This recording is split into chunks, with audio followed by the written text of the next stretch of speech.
Türkiye'nin Уластываллах автодорожный округ Олохтовтора, Бейгмемунях, Каталахтора. Добрый вечер, уважаемые жители автодорожного округа, приглашенные гости. Сегодня у нас отчет о проделанной работе окружной администрации города Якутска.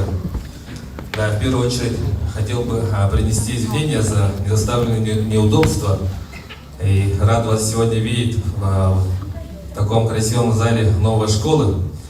И давайте сегодня по регламенту. Сегодня будет отчет Евгения Николаевича, потом перейдем к вопросам-ответам и потом обмен мнениями. И у нас сегодня присутствует рабочая группа в составе Петрова Мария Петровна, начальник управления образования окружной администрации города Якутска, Гуляев Иван Михайлович, начальник департамента градостроительства и транспортной инфраструктуры, Харлампьев Гаврил Игоревич, начальник отдела предпринимательства и развития туризма, Федоров Алексей Викторович, заместитель начальника департамента жилищно-коммунального хозяйства, Амбросов Василий Петрович, начальник управления транспорта и дорожного хозяйства, Румянцев Василий Николаевич, исполняющий обязанности директора МГУ «Главстрой», и Семенов Вадим Николаевич, заместитель директора департамента жилищных отношений, Машков Максим Николаевич, руководитель горсвет, и Семенов Сергей Афанасьевич, главный архитектор города Якутска. Также у нас присутствуют народные депутаты Республики Саха-Якутия, Семенов Дмитрий Александрович и Свинцов Иван Иванович. Также у нас председатель Якутской городской думы Семенов Альберт Никандрович и депутат Якутской городской думы Амосов Владимир Владимирович. Он также руководитель службы эксплуатации городского хозяйства. Так, у нас сегодняшний отчет будет такой. Сначала выступит глава городского округа 45 минут, также потом на вопросы-ответы час 25, и планируем закончить ровно в 9 часов. Так что вопросы прошу задавать четко, ясно, и, конечно, представиться. Сначала представиться и вопрос четкий. Так, перейдем к отчету. Слово предоставляется. Награждение. Давайте сейчас будет у нас приятный момент. Приступим к награждению. За заслуги в социально-экономическом развитии столицы Республики Саха-Якутия, добросовестный труд и плодотворную работу юбилейным знаком 390-летия со дня основания города Якутска награждается Татаринова Любовь Николаевна, член Женсовета автодорожного округа.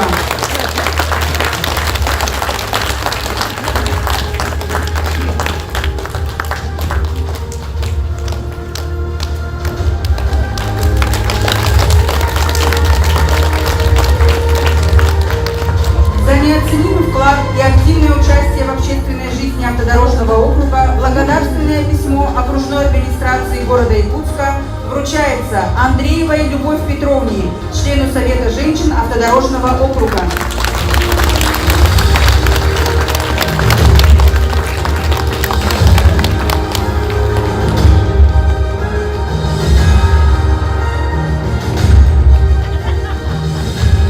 Слово предоставляется главе городского округа город Якутск Евгению Николаевичу Григорьеву. Евгений, добрый вечер.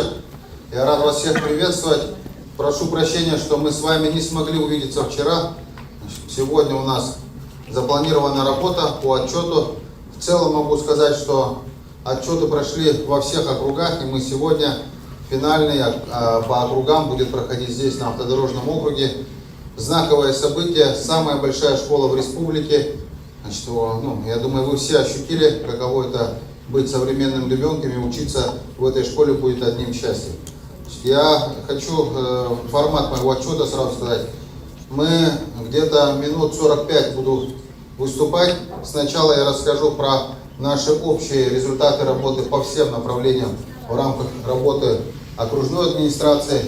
Далее мы уже по карте, как с прошлого года, работаем, посмотрим результаты работы 2022 года и наметим на карте результаты и планы по 2023 году. то, что уже сейчас внесено в планы, чтобы потом сверяться по тому, что удалось сделать или нет. Это, в принципе, тот же формат отчета и моей предвыборной встречи, с которой мы встречались с вами в 2021 и 2020-2021 году. Поэтому поехали. Всем видно презентация. Демография. У нас город очень быстро растет. Город по показателю роста номер 1 на Дальнем Востоке. Мы растем быстрее всех. Владивосток, Хабаровск, все дальневосточные города растут медленнее нас. В этом, конечно, есть огромный плюс, ну и огромный вызов для инфраструктуры города, в том числе социальной. Это все дальше будет раскрываться. Но факт есть факт. Мы город номер 1 по темпам роста.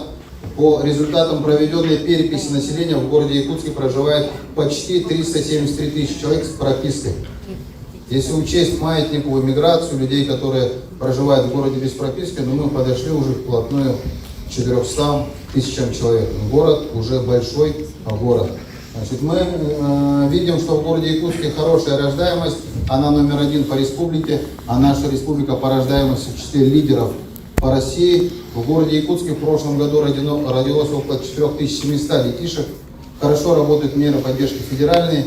И также себя хорошо показала мера поддержки, которая была сделана в нашей республике решением Илдархана Исена Сергеевича 100 тысяч в честь столетия республики, дети столетия. Мера эта продлена еще на 5 лет. Это прекрасная новость, дополнительная выплата для всех семей, матерей, у кого появляется ребенок. Поэтому запоминаем 373 тысячи почти у нас уже по демографии. Неоднократно еще вернемся к этому факту. Номер 1 мы по Дальнему Востоку по росту. Быстро растет численность, необходимо, чтобы также развивалась бюджетная обеспеченность для того, чтобы обеспечить функционирование города. Перед вами две диаграммы, диаграмма доходов и расходов бюджета.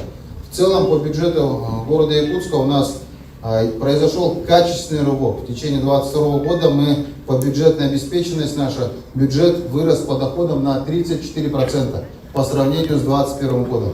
Когда мы такой же отчет проводили в прошлом году, наш бюджет составлял на 34% меньше. Сегодня мы подошли вплотную к 30 миллиардам рублей.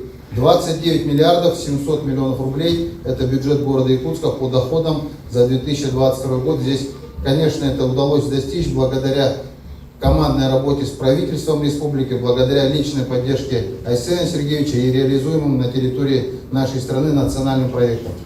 По расходной части, это диаграмма слева, справа для вас. Значит, здесь представлены статьи расходов по бюджету, которые у нас были. И бюджет города Якутска – это социально ориентированный бюджет. 70% всех расходов составляет социалка. Это образование, культура, спорт. Только отрасль образования в городе Якутске – это 18 миллиардов 400 миллионов рублей. Сюда не входят затраты по капитальному строительству, по реконструкции зданий, текущему большому капитальному ремонту, который был в рамках текущего года. Это только текущая эксплуатация. Это содержание наших школ, заработная плата учителей, работников детских садов и так дальше.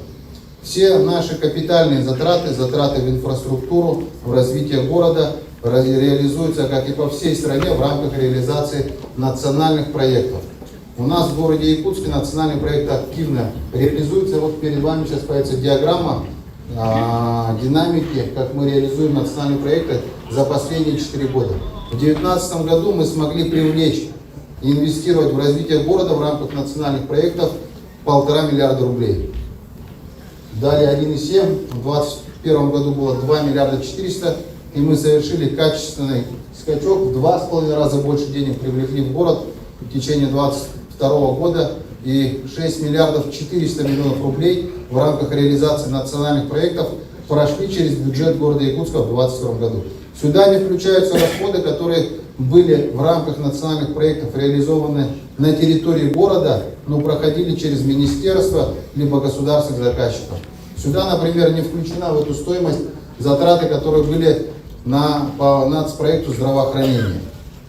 Самый большой современный кардиососудистый диспансер находится в городе Якутске, построен в 2022 году, это на медцентре, но он здесь не указан, 6 миллиардов. Или программа переселения 2 миллиарда 200 миллионов рублей реализована на территории города Якутска в рамках госзаказчика, я их не указал сюда. По 6 миллиардам 400 миллионов рублей, которые тоже рекорды для нашего города, я читаю сейчас по каждому проекту. Нацпроект образования, продукт реализации этого проекта национального на территории нашего города, знаковый он здесь. Вот мы в нем находимся. Это школа 990 мест, самая большая, самая современная, дворец знаний, можно сказать, в республике больше нету. Эта вот школа здесь, она реализована в рамках нацпроекта. Здесь стоит отметить то, что мы начинаем строительство такой второй же школы, уже на ДСК. Ну, видите, да, современная школа, какой здесь у них формат. В течение 2022 года основные результаты. Вот эта школа, пристрой к 5-й школе, пристрой к 12-й школе. Точку роста открыли в Хатасской школе, дом юнармии сделали на территории строительного округа на улице Клары Цеткин и участвовали в запущенной очень важной программе. В своем выступлении на съезде партии «Единая Россия» президент нашей страны Владимир Владимирович Путин внес предложение запустить на территории всей нашей страны программу по капитальному ремонту школ. Мы с воодушевлением слушали и смотрели это выступление, и как только это услышали, сразу начали готовить документацию. Удалось включить в программу по капитальному ремонту на территории нашего города 11 школ в федеральное финансирование. Для справки, есть регионы, которые меньше 10 школ включили в целом, целые регионы. Мы по городу 11 школ благополучно смогли включить, получить на их ремонт 700 миллионов рублей с федерального бюджета. Более 100 миллионов мы выделили из городского бюджета на софинансирование. Плюс нам помогла республика СОЖ номер 1. И в итоге мы отремонтировали 13 школ на сумму практически чуть меньше миллиарда рублей. Это рекордная сумма, которая была реализована в течение года. Итого в область образования мы инвестировали за 2022 год рекордные значения 3 миллиарда 400 миллионов рублей. Следующий национальный проект знаковый для нашего города, очень важный, который чувствует каждый горожанин, это безопасные и качественные дороги. Здесь хотелось бы отметить то, что мы участвуем в этом проекте уже 4 года, и за 4 года мы смогли отремонтировать уже 134 километра. Это ремонт, и капитальный ремонт, реконструкция и новое строительство там, где дорог не было. В целом хотелось бы сказать, что благодаря этому проекту мы в прошлом году отремонтировали 36 километров 250 метров. Это не только сама дорога, это инфраструктура рядом с ней, 25 километров тротуаров, в основном там, где их не было, мы новые построили, 800 опор светильников освещения, это десятки километров освещенных дорог.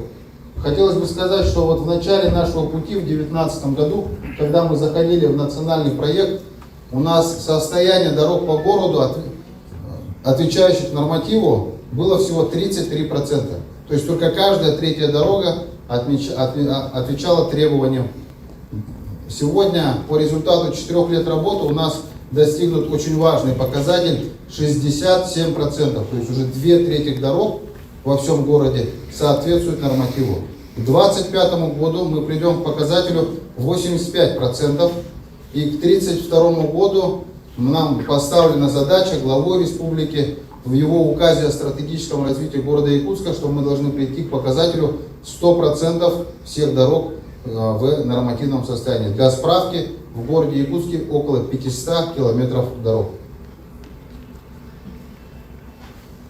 Особую роль и важность для нашего города во всей дорожно-транспортной инфраструктуре это работа общественного транспорта. К сожалению, сегодня механизм работы общественного транспорта в целом по городу, он требует реформы. Текущее положение вещей, оно очень плохое. Мы прекрасно это понимаем, и с 2022 года мы начали масштабнейшую программу по обновлению и реформированию в целом всего автобусного движения. Я вот провел уже 25 встреч, это 26-я моя встреча такая с населением. И на каждой встрече обязательно звучит вопрос по общественному транспорту, иногда несколько. Поэтому я, предвосхищая ваши вопросы, уделю на этот момент 5 минут и сразу расскажу, что мы собираемся делать. Вот в целом по автобусам ситуация сегодня выглядит так. В городе Якутске есть пригородные маршруты и городские маршруты. 11 пригородных маршрутов. Это Табага, от Табаги до Кангаласа во все пригороды ездит городское предприятие ЕПАК. Вот мы в прошлом году обновили полностью весь автопарк ЕПАКа. Купили новые автобусы. 65 новых автобусов у ЕПАКа.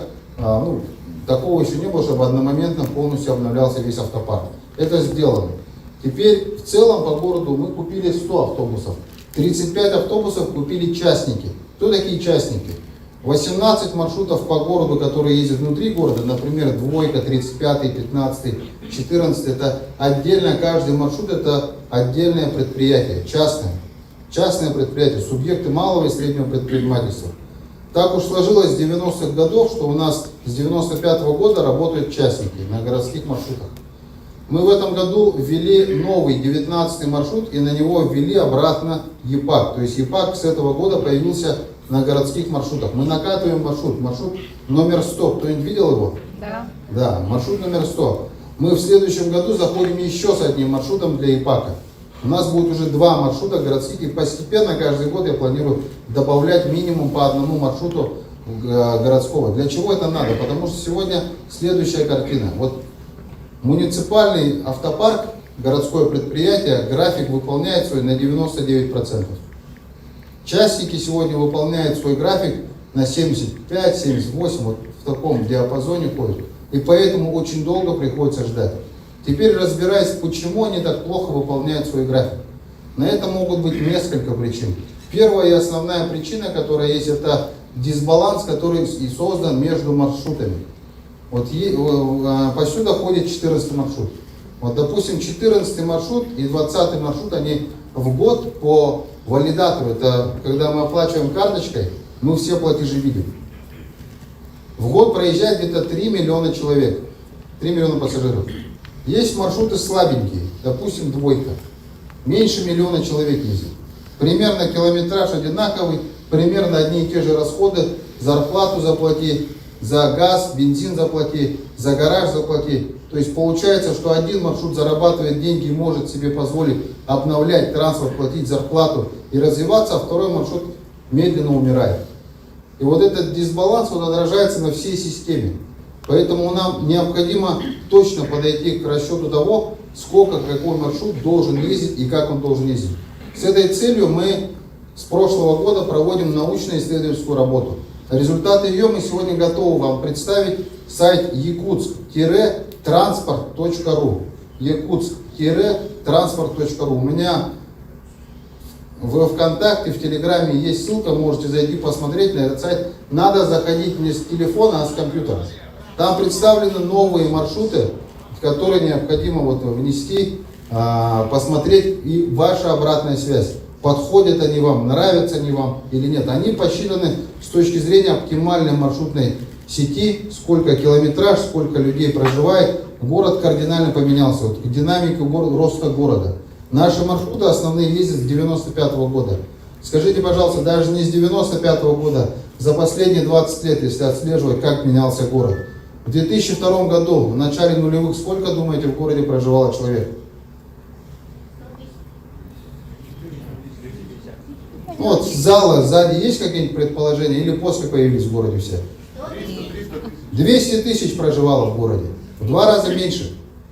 Соответственно, это вообще сама природа города очень сильно поменялась. Места притяжения, новые жилые квартала. Поэтому маршруты требуют пересмотра. И вот это, нам нужна сейчас обратная связь. Мы в 2023 году начнем менять маршруты. Это раз. Это для того, чтобы обеспечить для всех равный доступ, количество поездок. И удобно, чтобы было. Вторая причина, по которой происходит этот дисбаланс, она сводится к самой, больше, наверное, даже психологического характера. Сегодня все предприниматели, которые работают на маршрутах, зарабатывают ровно столько, сколько перевезут пассажиров. Вот сколько перевез из точки А до точки Б, столько составляет твоя выручка, дальше твои постоянные издержки, топливо, зарплата, аренда гаража и так дальше. И в итоге сколько ты заработал денег. Скажите, пожалуйста, вот если мы точно знаем, что по одному маршруту одно и то же количество людей ездит, когда предприниматель больше зарабатывает? Когда 2 автобуса пускает или 1? 1. Вот, вы ответили на вопрос свой основной. То есть задача сводится к тому, что сэкономить можно, отправив выпустить на график меньше машин. И за то, что он не выполняет график, сегодня штрафные санкции не позволяют сильно влиять на них, потому что деньги платит им не город. Деньги платят им пассажиры при поездке. Единственное, что может сделать город, это расторгнуть маршрут, убрать с автобуса этой линии. Я попробовал это сделать в 2020 году, когда я еще работал заместителем главы и курировал автобусников. В маршрут номер 8 очень плохо работал, 62% или сколько было график исполнения. Мы отправляем уведомление, то, что с такого числа расторгаемся, приходит обратная связь от Союзавто, профсоюза автобусников. Они говорят, мы все перестаем работать по городу. Не подход же, неправильно. Мы говорим, что люди должны получать измеримый результат, планировать все время по поездке, а нам говорят, мы тогда все работать не будем. Так не пойдет, поэтому мы переходим и хотим перейти с 2023 года после замены маршрутов на новые договора. И форма их работы будет следующая. Это называется брутто-контракт. Смысл его заключается в том, что каждому автобуснику, маршрутчику, теперь предпринимателю, неважно, городской он, частный или государственный, платить будет государство, в лице города будет платить за муниципальный контракт. Будет заключаться контракт на оказание услуги перевозки людей с одной конечки до другой конечки по установленному графику по 5 минут между каждыми остановками. И если ты не приехал по 5 минут по каждой остановке, ты не получаешь деньги. А все платежи, которые в автобусе делаются, в первую очередь надо стремиться к безналичной оплате, будут идти в городской бюджет. Из городского бюджета потом администрируя мы будем платить предпринимателю. Не приехал вовремя, штраф получил в 2 раза меньше. Курил, матерился, еще штраф. И таким образом происходит дисциплина, возрастает дисциплина исполнения графиков и поведения водителей. Соответственно, это реализовано сегодня уже, например, в Санкт-Петербурге, например, в Москве, в Новокузнецке. Я общался с коллегами, я знаю, что это сложно, но это единственный способ, как можно добиться улучшения. По-другому мы никак этого не сделаем. И вот в этой задаче нам нужна сейчас ваша помощь по отзыву, по тем маршрутам, которые мы вам предлагаем, по результатам научно-исследовательской работы. И тогда как будет работать система? Мы заключили контракт, поехал перевозчик, доехал по графику, мы ему заплатили. Задача города заключается в том, чтобы все быстрее переходили на безналичную форму оплаты проезда. Мы в этом году были вынуждены увеличить стоимость на проезд, цены растут, инфляция растет, и мы в этом году увеличили за наличные. По безналу, например, по отдельным тарифам вообще не увеличивают. Это делается для того, чтобы люди, которые умеют считать, ездят на автобусе и планируют свой бюджет, могли закупить себе заранее проездные, транспортные карты, которые позволяют экономить при поезде. То есть стимулируем людей переходить больше на безнал. Мы хотим, чтобы в 2023 году еще больше людей стали ездить по безналичной оплате. Тогда переход на брутто-контракты пройдет максимально гладко и не болезненно в принципе. Потому что, простой вопрос, мы все наличными заплатим водителю автобуса. Вечером он кассу свою довезет до мэрии или нет? Откуда мы знаем, сколько людей по наличным заплатило? Правильно же? Поэтому вот это вот та задача, которую мы должны сделать в 2023. Теплые остановки, строим их, строили в прошлом году. В прошлом году только начали сами это делать. Теперь все теплые остановки строит город. Да, одинакового дизайна, одинакового подхода. Да, мы только привыкаем к этому. Да, сложно. Есть хулиганы, ломают, гадят. Есть то, что человеческий фактор, поздно открыли что-то, но система нарабатывается с каждым днем, качество работы увеличивается. С каждым новым днем мы будем еще лучше настраивать этот сервис и будем продолжать строить теплые остановки, потому что неотъемлемая часть. Я уверен, что сегодня в ходе вопросов будет предложение построить где-то теплую остановку. Это обязательно происходит. Национальный проект переселения из ветхого аварийного жилья. Особо сложный вопрос в нашем городе тоже. Значит, у нас сегодня идет работа по расселению домов по 3 направлениям. Первое направление, самое большое, это республиканская адресная программа переселения. В нее попадают многоквартирные дома, которые были признаны аварийными с 1 января 2012 года по 1 января 2017 года. Таких 165. Вот как мы их переселяем, вот эта вот диаграмма желтым цветом. Сверху цифры, это сколько людей были переселены в конкретный год. Значит, второй путь, по которому мы переселяем, это наша городская программа переселения за счет бюджета города. Мы каждый год в бюджет города закладываем от 150 до 200 миллионов рублей, в зависимости от года, денег для того, чтобы переселить те дома, которые были признаны аварийными после 1 января 2017 года. Таких много, сразу скажу. 1135 деревянных многоквартирных домов на территории города. И по сути дела они все в одинаковом состоянии. Не означает, что 165 из них в более плохом состоянии, чем любой из них. Пальцем ткни, они все примерно одинакового вида с одними и теми же проблемами. Мы, понимая это, за последние 3 года почти 900 из них признали аварийными. И сегодня по уровню аварийного жилья город Якутск является лидером на территории нашей страны по количеству деревянного аварийного жилого фонда. Вот. И понимая это, мы активно работаем также по третьему пути, это частные застройщики. Сегодня законом разрешено заключать комплексное развитие территорий. До этого было договора развития застроенных территорий, но смысл их примерно одинаковый. Мы берем квартал, застроенный деревянными домами, находим на нем пустырь, говорим, что на этом пустыре мы даем вам разрешение на строительство каменного дома. При этом мы с вами договариваемся, что вы в этот дом переселяете соседний дом деревянный и расселяете его. И таким вот образом мы за последние несколько лет уже 22 дома переселили. В прошлом году мы переселили 4 таких дома. Это перекресток на улице Петра Алексеева и Лермонтова, напротив Вавилона. Помните, там 4 стояло деревяшки, их не стало. Вот это за счет частного капитала. Это вот 3 пути, по которым мы идем для того, чтобы быстрее избавиться. Здесь 2 дня назад выступал и проверял ход исполнения указа своего глава республики в мэрии города Якутска. Нам поставлена задача к 2032 году полностью избавиться от всего ветхого аварийного жилого фонда. Для этих целей были приняты ряд мер. Значит, о них я расскажу дальше, но могу сразу, забегая вперед, обратить вас внимание на эти цифры. 346 квартир мы переселили в 2022 году и 11 тысяч квадратных метров. Это 1015 человек суммарно по всем программам прошлого. Дальше я вам покажу в цифрах, что мы в 3 раза быстрее, в 3 раза больше будем работать в 2023 году и досрочно закроем программу 2-го этапа, которую должны были реализовывать до 2025 года.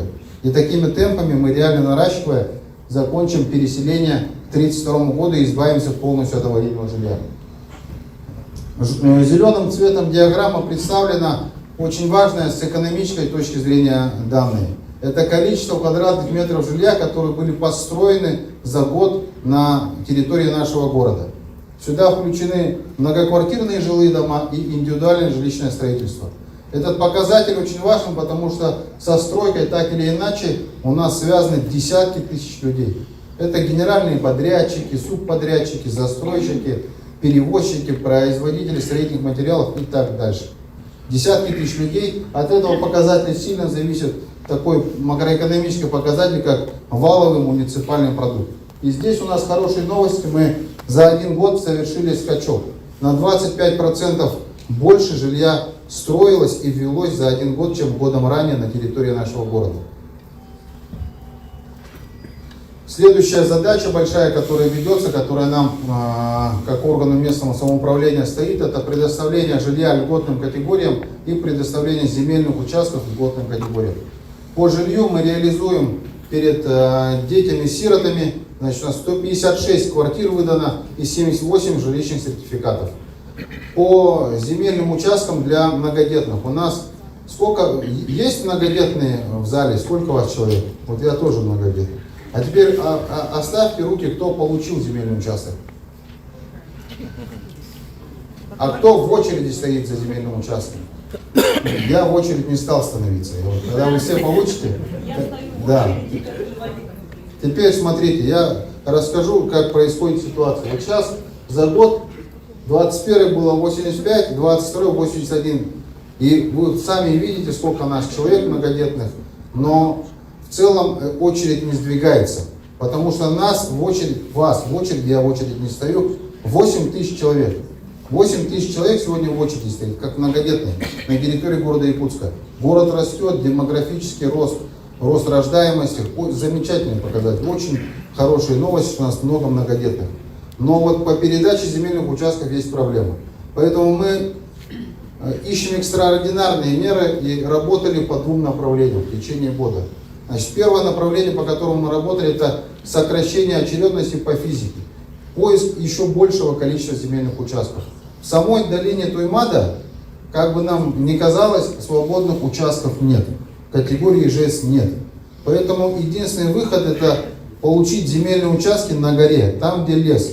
Но по лесному кодексу все леса это федеральная собственность. Поэтому нужно было пройти и получить решение председателя правительства Российской Федерации по передаче из лесного фонда, то есть из федеральной собственности, в городскую собственность. Мы ведем работы и получили разрешение передачи 3 больших земельных участков.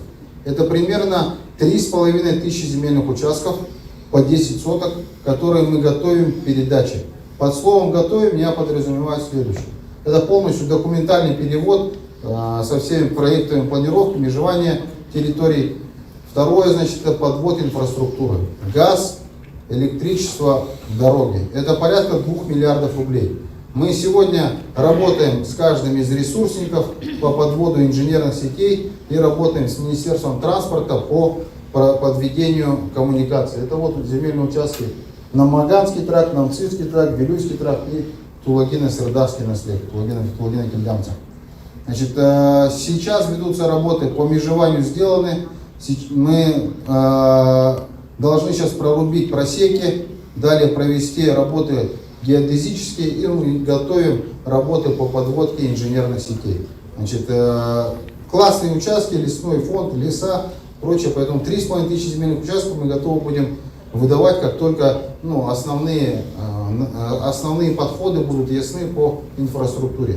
Второй путь, по которому пошли, когда мы начали анализировать подходы, многие, кто получил земельные участки, сразу их продавали. Вот сразу, получили сразу на продажу. И поэтому было принято решение пойти на денежную компенсацию для целей сокращения очередности. Решение отдельно по Якутску нельзя принять. Решение должно быть принято по всей республике. И поэтому в Министерстве труда, Министерство труда уже сейчас принимает заявление с 9 января 2023 года. Можно написать заявление в МФЦ или на портале электронной Якутии о денежной компенсации взамен вашего права на земельный участок. Кому-то он не нужен, кто-то не хочет строиться. 200 тысяч рублей определена цена на 2023 год. Посмотрим, насколько это сократит очередность. Но подходы понятно, да? Уже начали деньгами выделять, дальше будем смотреть в течение 2023 года, как пойдет очередность. Вот два больших мероприятия работаем, поэтому будем в ближайшее время смотреть сокращение очередности. В следующем году проверим, как пошла работа. Благоустройство дворовых территорий.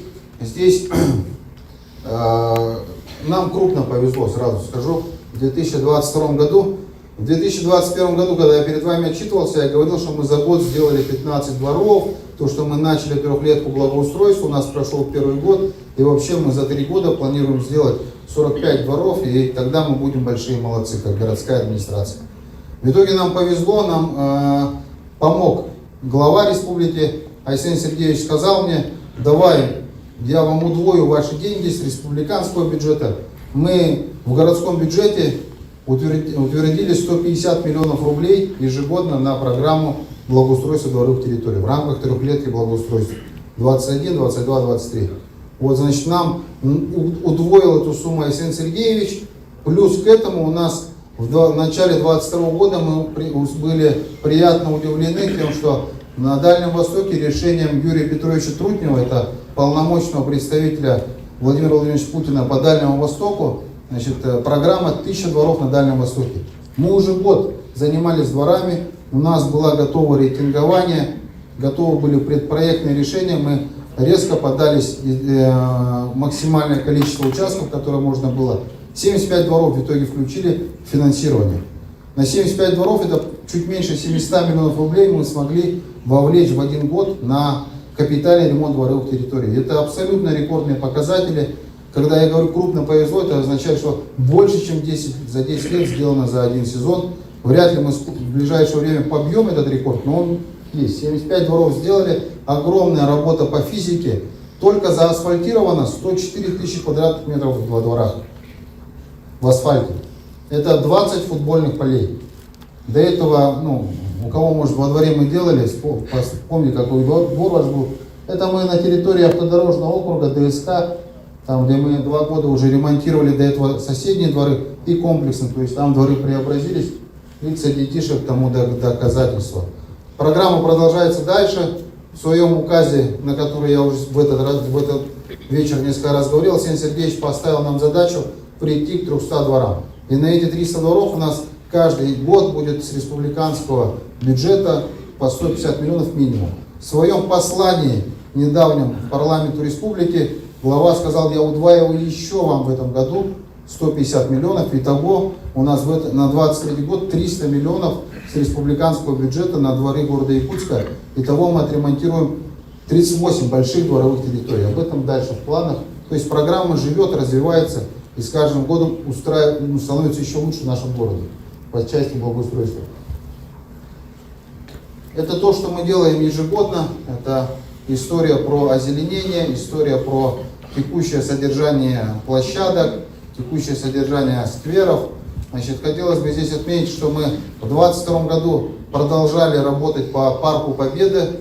Мы 3 года уже строим, сами город строит за счет городского бюджета Парк Победы на Портовской против торгового центра Улуру-Молл.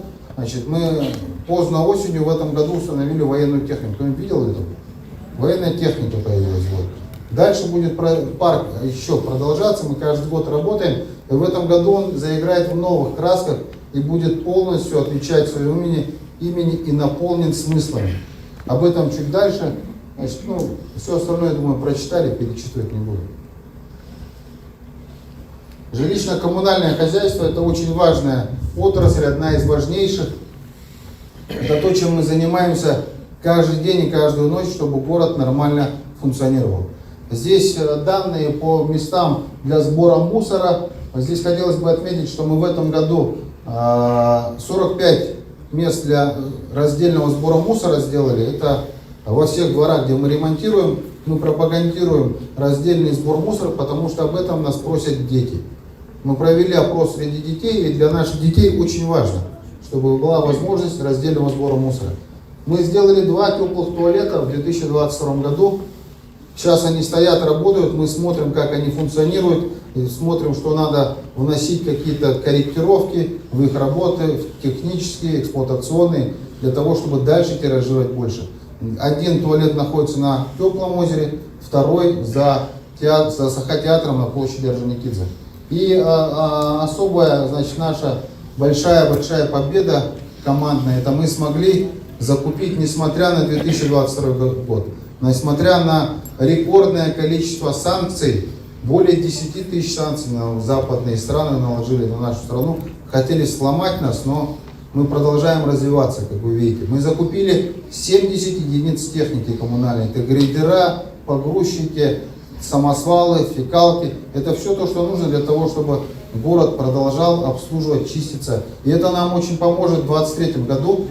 То есть мы, по сути дела, полностью обновили дорожную технику, которая сгребает снег, поднимает, увозит его. Вы поймете, для чего это важно было сделать в 2022 году. Работа с безнадзорными животными – это большая ответственность и задача, которая усложняется в нашем городе с климатическими особенностями. Мы работаем только в рамках 498-го федерального закона по собакам. Отловили, доставили в приют, провели процедуру стерилизации, вакцинации, но обратно мы не выпускаем. Мы больших собак всех содержим на территории приюта. Более 1000 собак у нас содержится круглый год. Значит, большая работа. Мы весь прошлый год прожили в режиме повышенной готовности. Не было такого дня, чтобы мы его снимали. Это означает, что каждый день штабная работа, каждый день все ответственные лица собираются в установленное время, все подрядчики, ну и усиленно ведется работа.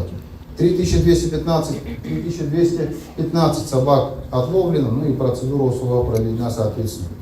В этом году мы, в 2022 году были вынуждены на территории нашего города запустить уникальную вещь, это вот штрафстоянка для собак, такая и для лошадей. Для лошадей это есть только в нашем городе, мы вынуждены были это сделать. У нас лошадей в городе было постоянно ГИДДС от жителей, в социальных сетях мы получали сигнал, что здесь табун, там табун, здесь они разлохматили урну или что-то сделали. Ну, короче, были как жители города Якутска. Это опасно. Значит, мы работали с собственниками лошадей, мы говорили им отгоняйте лошадей, мы постоянно их отгоняли. Вот смотрите, мы лошадей отогнали 774 штуки, но они опять появлялись, и когда мы получили ответ от одного из собственников, который сказал, что на 203 микрорайоне лошади постоянно появлялись, он сказал, что это не лошади мои появились на 203, а 203 появился там, где мои лошади паслись всегда, да. Мы поняли, что диалог заходит в меру, где надо применять административные меры. Мы поработали в правилах благоустройства, ввели официальные нормативные правовые акты, и теперь у нас все лошади, которые находятся на территории, как только поступает сигнал или мы при патрулировании видим, доставляем на штрафстоянку. Да, очень дорогая задача, 6,5 тысяч в сутки стоит лошадь. По социальным сетям видели же табун лошадей по проспекту Ленина? Видели или нет? 140 тысяч рублей заплатил хозяин этого табуна за красивый парад своих лошадей. И больше его лошади не появляются на территории города, потому что это дорого. И это мы сразу увидели эффект. В десятки раз меньше заявок. Случайные элементы появляются. Такого, что они постоянно где-то обитают, уже нету. И вот эта задача, которую мы с вами выполнили и будем дальше прослеживать. Дальше у нас тоже будет вопрос за штрафстоянку, но коснется других нарушителей. Водоснабжение, водоотведение, газификация. Большая работа была проведена водоканалом в 2022 году по строительству канализационного коллектора третьего по улице Чернышевского. По Чернышевского не дорогу мы ремонтировали. Мы к дороге еще не приступали. Под дорогой укладывалась труба, коллектор и водоузел. Это необходимо для того, чтобы обеспечить инженерными сетями стремительный рост города. Я спускался в коллектор, у нас всего 2 действующих коллектора было, это проспект Ленина и Дзержинского. Но под проспектом Ленина стоит получается тоннель, да, и в этом тоннеле посередине стоит труба, это коллектор наш. Труба 500, полметра, она полностью была забита. Открываешь люк, и она вся в нечистотах. Потенциала для дальнейшего подключения, переподключения не было. Поэтому нам жизненно необходимо было строительство этого коллектора. Вот водоканал эту работу провел, коллектор сейчас появился 3-й. А это как артерия для организма человека. Вы представляете, у нас на ДСК воинская 10/1, там 10 с другими дробями, они 9-этажные многоквартирные дома живут на септике. Представляете, что такое многоквартирный дом на септике? В этом году мы будем их переподключать к центральной канализации, благодаря тому, что появляется эта возможность. И вообще вся южная сторона, зала и так далее будет теперь плотно застраиваться, потому что эта работа ведется. Однако в этом году придется потерпеть еще от кольца до автодорожной, будет перекрыто движение, идет строительство коллектора дальше. Иначе никак. Здесь приношу свои извинения, но раз в 40 лет надо потерпеть, когда строится коллектор. По-другому никак. Мы приступаем сейчас к проведению работ по расширению, изыскания, проведения в соответствии выкупа земельных участков, чтобы Чернышевскую далее сделать 4-полосную. Это наша задача.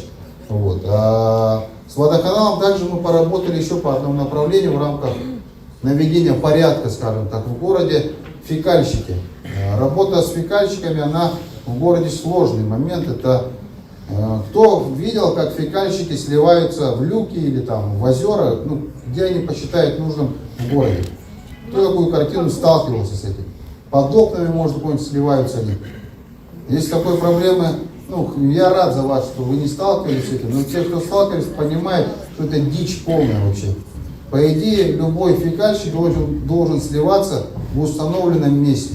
В городе Якутске это было одно место, сливная станция на Грессе. Абсолютно бесплатно, им главное доехать туда и хобот там размотать и слиться. Но люди в целях экономии своего времени не доезжали. Предпочитали, ну, представляете, вот здесь это ДСК откачал на той же воинской септик, наверное. Туда ему ехать минут 40, и он где-то слился, срезали люк, они и сливались. В итоге в эти люки люди падали, в итоге выходила быстрее из строя система централизованной канализации. Значит, или, не дай бог, они в озера вообще-то делали. Мы для того, чтобы обеспечить для этих людей большую мобильность, открыли 2 новые сливные станции. Это здесь на ДСК, на территории самого комбината, промзона, и одну на промзоне в Кирзаводе. Теперь в городе 3 точки, где можно сливаться. Соответственно, мы сейчас, после того, как сделали такие возможности, провели работу совместно с МВД, ГИБДД по усилению работы. Мы возбуждаем сразу, нам достаточно фотографий или видео вашего, любого жителя, где он снимает, что вот стоит нарушитель, сливает в люк или там в другое место, видим номер, место и начинаем административное производство. В рамках административного производства по нашему письму ГИБДД отлавливает этот автомобиль на дороге. Дальше мы, как административное производство, доставляем эту фекалку на штрафстоянку. Ну, кто на штрафстоянке сталкивался, понимает, что это минус день как минимум. Он не работает, он теряет убытки, платит все свои штрафы, и, соответственно, у него в следующий раз мотивации не будет. Почему я уверен, что эта мера работает? Вот мы когда начали с ГИБДД первый рейд провели такой, тогда еще Инстаграм был, я пост выложил, и в среднем на сливную станцию заезжало в день 200 машин. Сделали пост, заехало 400. 3 машины в стоянку доехало, 400 машин. Они друг с другом общаются, там WhatsApp-группы, ну и прочее. Устойчивые коллективы, 400, соответственно, 200 машин ежедневно где-то хулиганили. И вот дальше мы должны сегодня сказать, что так больше не получится. Нам достаточно вашей фотографии. ГИБДД нас поддерживает, большая им за это благодарность. И мы наведем порядок. Это то, что мы должны сделать. По соцгазификации мощнейшая программа по территории всей нашей страны. Раньше, если всем приходилось платить за подключение газа, то теперь решением президента нашей страны это делается бесплатно. Социальная догазификация. 1035 людей смогли себе построить газопроводы, 977 подключились, стали потребителями.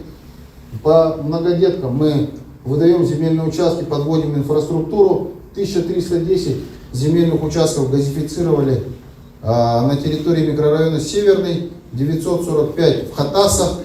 И значит, у нас также действует в республике мера поддержки для подключения газа уже внутри своего дома или участка. 215 человек получили выплату по 150 тысяч рублей для того, чтобы обеспечить газификацию у себя дома. Например, котел купить или радиаторы поставить. С этого года получателями могут стать еще и многодетные семьи, вне зависимости от дохода. Вот это мера, которая через Министерство труда, вдруг кто собирается газифицироваться. Водоснабжение Мархи Белого озера у нас задача стоит. Проектные изыскательные работы провели. Ну, работаем дальше. Поддержка предпринимательства. Здесь стоит отметить, что предприниматели это очень важная составляющая в экономике нашего города. В целом, потому что это, сама экономика нашего города выглядит так, что у нас нету крупных каких-то производственных предприятий, нет какого-то монопредприятия. У нас по большому счету люди, работающие в учреждениях государственных, и бизнес, который обслуживает все это дело. Так это десятки тысяч людей, которые работают на предпринимателей. В целом у нас картина какая? Мы как город Якутск, как горожане все заинтересованы в том, чтобы у нас было больше предпринимателей, и наши предприниматели были богаче, крепче, тогда они больше налогов платят в городской бюджет. В городской бюджет поступают налоги в виде упрощенной системы налогообложения. Это малые предприятия. Это все идет в городской бюджет. Стандартная ставка по России 6 и 15%. Я к ней вернусь. 6 и 15%, запомните. Так вот, мы привели вам статистику за последние 5 лет, сколько предпринимателей по годам было у нас количество. Вот 2018, 18 615, ну и пошли. Рост в 19-м, резкое падение в 20-м. Что было в 2020 году? Пандемия. Вот, точно. Дальше идет стабильный рост в течение 2 лет. И по результатам 2022 года мы пришли к максимальному историческому значению. 19 693 предпринимателя было в 2022 году на территории города Якутска. Предприниматели, я имею в виду субъектов малого и среднего предпринимательства. Это ООшки, ИПшки. Значит, следующие два показателя, которые показывают, насколько они качественно выросли. Количество выросло, теперь по качеству посмотрим. Два основных показателя, по которым измеряют общую температуру по палате. Это оборот в рознице. Все, что мы купили, как горожане в магазинах в розницу. За 2022 год по кассовым аппаратам, по налоговой прошло на 181 миллиард рублей. Годом ранее было 156, в ковидный год было 99 миллиардов. То есть почти в 2 раза больше, чем в ковидный год. Полностью оправился и стал расти бизнес. Больше, чем в доковидные годы. Оборот общественного питания. Общественное питание — это кафе, рестораны, столовые. То есть все то, что мы едим вне дома или заказываем доставку домой. Скажите, когда совсем худо и бедно, человек сам готовит себе есть? Да. Не ходит же где-то есть. Да? Вот в целом, значит, температура такая. Вот, смотрите, у нас 15 миллиардов 300 миллионов рублей оборот общественного питания за 2022 год. Годом ранее был 11 миллиардов 700 миллионов рублей. В ковидный год 9 миллиардов, до ковидный 11,8. Полностью восстановился и растет бизнес в этом направлении. Поэтому в целом я могу сказать, что в 2022 году для малого и среднего предпринимательства на территории города Якутска был один из лучших годов. Достигли рекордных показателей по объемам и по количеству. Что могло этому помочь? Основная мера поддержки со стороны государства для бизнеса всегда это налоги. Налоги — это социальная нагрузка, которая ложится на бизнес. Каждый бизнес должен платить налоги. Иначе не будут платиться заработные платы бюджетникам, не будут строиться школы, дороги и так далее. Вот у нас, еще раз повторюсь, стандартные налоги для субъектов малого и среднего предпринимательства 6 и 15%. В соседних регионах платят 6 и 15%. У нас в 2022 году, когда мы увидели санкционное давление, было принято решение по республике сделать 1,5%. Это минимально допустимый законом. Ниже быть не может. Ну вот у нас, по сути дела, в 2022 году, как офшорная зона по России была, ниже по России нигде нет. Вот, так у нас работали предприниматели. На 2023 год совершенно минимальный подъем. Теперь у нас в 2023 году предприниматели облагаются 2,7% и 6,7%. Опять минимальная ставка из возможных, но это мера поддержки, которая сейчас позволит предпринимателям встать, но рано или поздно предприниматели, мы должны вернуться к стандартным ставкам 6 и 15 для того, чтобы обеспечить такой большой демографический рост всей социальной инфраструктуры, которая делается только за счет налогов. В НДФЛ мы все платим с вами 13%. То же самое с предпринимателями, но вот пока, значит, и в 2022 году были лучшие условия созданы для предпринимателей. Сельское хозяйство. У нас рост по мясу, по молоку, по картофелю и по овощам. Чуть-чуть просели по яйцам. В магазинах дефицита не было. В общем, надо разбираться. В общем, по факту, что яиц меньше произвели, чем годом ранее. Значит, по овощам хотелось бы, диаграмма желтым цветом, это овощи, это огурцы, помидоры, которые были выращены в круглогодичном тепличном комплексе «Саюри». Он вышел на полную рабочую мощность, все 3 этапа сделаны. Как только критики не называли все это дело, но цифры — это факт. 2274 тонны было выращено, доставлено в первую очередь в детские сады, далее на прилавки магазинов. Все продается сразу. Более того, мы обнаружили факт того, что в коробке Саюри засовывают другие огурцы и продают. Мы проведем расследование и выложим, где, кто, как так обманывает людей, какие точки.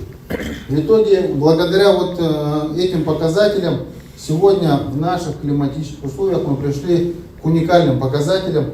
25% всех потребностей в огурцах, томатах и зелени всего города, всего ростом обеспечиваются за счет производителей на территории города Якутска. Почти круглый год. Это вот благодаря этому уникальному тепличному комплексу. Антиалкогольная политика наша — это такая сложная задача, которая касается практически в каждой, всех сфер нашей жизни. Здесь хотелось бы отметить то, что я когда в 2020 году, в 2021 году также встречался с населением, в каждой встрече минимум 2-3 вопроса.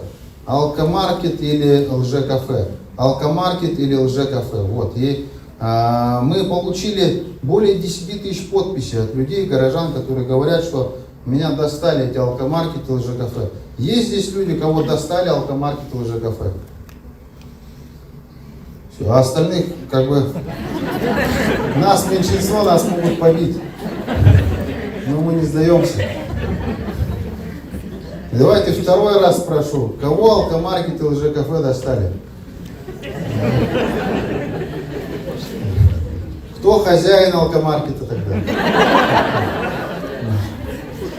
В общем, ладно. Расскажу, что мы сделали. Мы для себя определились, мы свою позицию как орган власти местный сформировали. Мы за сокращение количества алкомаркетов, соответственно, пьяниц, бомжей и так далее. Мы за сокращение количества лже-кафе, чтобы уменьшить этот обман социальный, когда вроде ты кафе, но все покупают на вынос. Это не делаем. Что мы сделали? Для понимания, есть три закона. Самый главный закон — федеральный закон номер 171. Он устанавливает правила, как вообще оборот спирта происходит в нашей стране. Кому что можно, кому нельзя и какие можно вводить доп. Ограничения. Вот федеральным законом установлено, что на уровне республики можно установить ограничения и на уровне города отдельные ограничения. Начну с города. Что мы сделали? Нам законом можно городу устанавливать ограничения. Это расстояние от социальных объектов, например, от этой школы в метрах, на котором нельзя получать лицензию для продажи крепкого алкоголя или продавать алкоголь без получения лицензии в розницу. Это нам дано такое право. Вот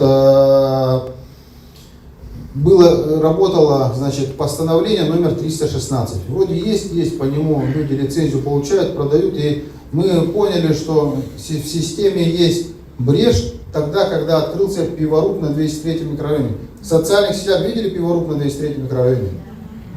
Там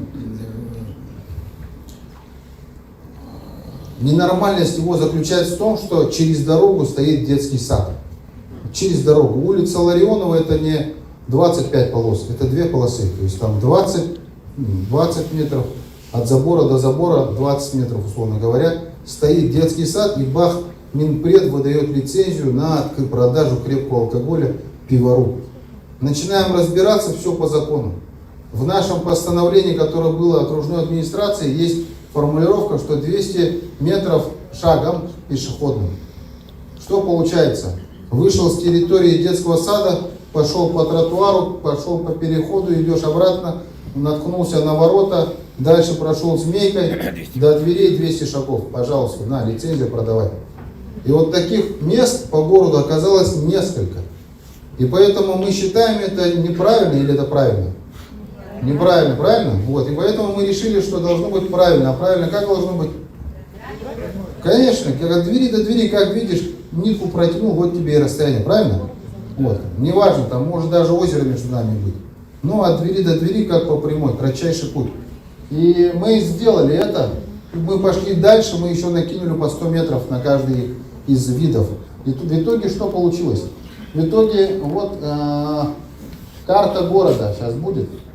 Ну такая в масштабе. Да, понятно же, что это наш город. Вот, например, 203 микрорайон. Ну, короче, вот это вот карта города, и на этой карте, видите, такие кругляшки, которые закрашенная часть. Это от каждого социального объекта мы наложили радиусы 300 метров, 250 метров от МКД, где уже нельзя получить новую лицензию или продавать алкоголь без лицензии. Это нельзя уже. Вот, по большому счету, если бы эта карта работала у нас на территории города, нигде нельзя было бы продавать алкоголь. Надо было бы ехать, не знаю, вот, в конец автодорожного округа, чтобы купить бутылку пива. Но, значит, закон не имеет обратной силы, поэтому лицензиаты, которые сейчас имеют лицензию, они работают до конца лицензии и еще один раз имеют право продлить. Если они нарушат, лицензию отбирается. Вот мы должны сейчас проследить, что наши депутаты Якутской городской думы большие молодцы. Они приняли, мы разработали, внесли, они единогласно проголосовали, и вот это постановление сегодня, вот это факт. Факт того, что будет через 10 лет. Через 10 лет мы практически будем зоной трезвости. У нас не будет алкомаркетов. Если вот это постановление не поменять, но я думаю, каждый год вы будете спрашивать, кто бы ни стоял на моем месте, что с этим постановлением. Правильно? И это уже только от вас зависит, каких депутатов вы изберете, какой глава будет и будет ли дальше алкомаркеты или нет. В общем-то мы сделали. Это привело к тому, что практически стоп-кран дернули на появление новых алкомаркетов, торгующих крепким алкоголем. И 43 магазина, которые попали под ограничения со слабым алкоголем, это пиво, пуаре, сидр, они уже не могут продавать. В итоге мы усилили работу с МВД. И вот она, МВД большие молодцы. Вот таблица, левая диаграмма. Мы за 22 год в 2 раза больше изъяли алкоголя, в том числе после 1 сентября 2022 года из этих 43 магазинов, которые продавали алкоголь. Вот. Это то, что мы сделали по рознице. Теперь осталась следующая проблема, это наливайки, лже-кафе. Это то, когда люди заходят типа в кафе, но выходят с полными пакетами и идут дальше по своим делам, либо на ближайшую площадку, либо где. Ну, в общем, идет обман. Это не кафе, а магазин. И проблема этих лже-кафе, когда мы начали изучать, а мы изучили все лже-кафе, которые по городу есть, каждое измерили, каждого знаем, чей, кто хозяин, как работают, ну, в общем, от А до Я. И пришли к следующему выводу. Вот сегодня они работают, и основная регулирующая норма их, которая определена законом республики. Закон республики дает право вносить дополнительные изменения. А изменения следующие надо вносить. Вот сейчас зал, в котором оказывается услуга, это 20 квадратных метров по закону требований. 20 квадратных метров, если ты говоришь, что у тебя зал обслуживания, ты якобы бар. Видели бары в теплых гаражах? У нас в городе это есть такие факты. У нас якобы бар был теплым гаражом, стал бар, но это же дичь, такого же не может быть. Поэтому мы внесли предложение через городских депутатов Илтумен о том, чтобы увеличить площадь обслуживания до 75 квадратных метров. 75 квадратных метров это уже можно открыть нормальное заведение. Поставить столы, пустить официанта, кухню. Но не имеет смысла 75 квадратов открывать и один бар ставить, чтобы люди тебе как в магазин заходили. Ты несешь постоянные издержки. И вот мы, если реализуем этот подход, то более 70 лже-кафе сразу закрываются. Те, которые больше всего приносят людям, горожанам проблемы. Какие результаты? Вот в первом чтении закон депутаты Илтумена приняли. Приняли единогласно, все проголосовали за. Я был на сессии этой, выступал, большие молодцы, пленарное заседание удивило, единогласно проголосовали. Теперь проходила оценка регулирующего воздействия, это обязательная часть. И на ближайшем пленарном заседании этот вопрос, если депутаты наши утвердят, примут во втором чтении, то в следующем году, отчитываясь за результат 2023 года, основная победа будет, мы закрыли лже-кафе звучать. Такие-то, такие-то, такие-то. Я надеюсь, на всю страницу будет список того, что мы закрыли и чего нет. В общем, вот эта системная работа, которую мы принципиально ведем как на городском уровне, так и нас поддерживают депутаты от Илтумена текущего созыва городские. Так.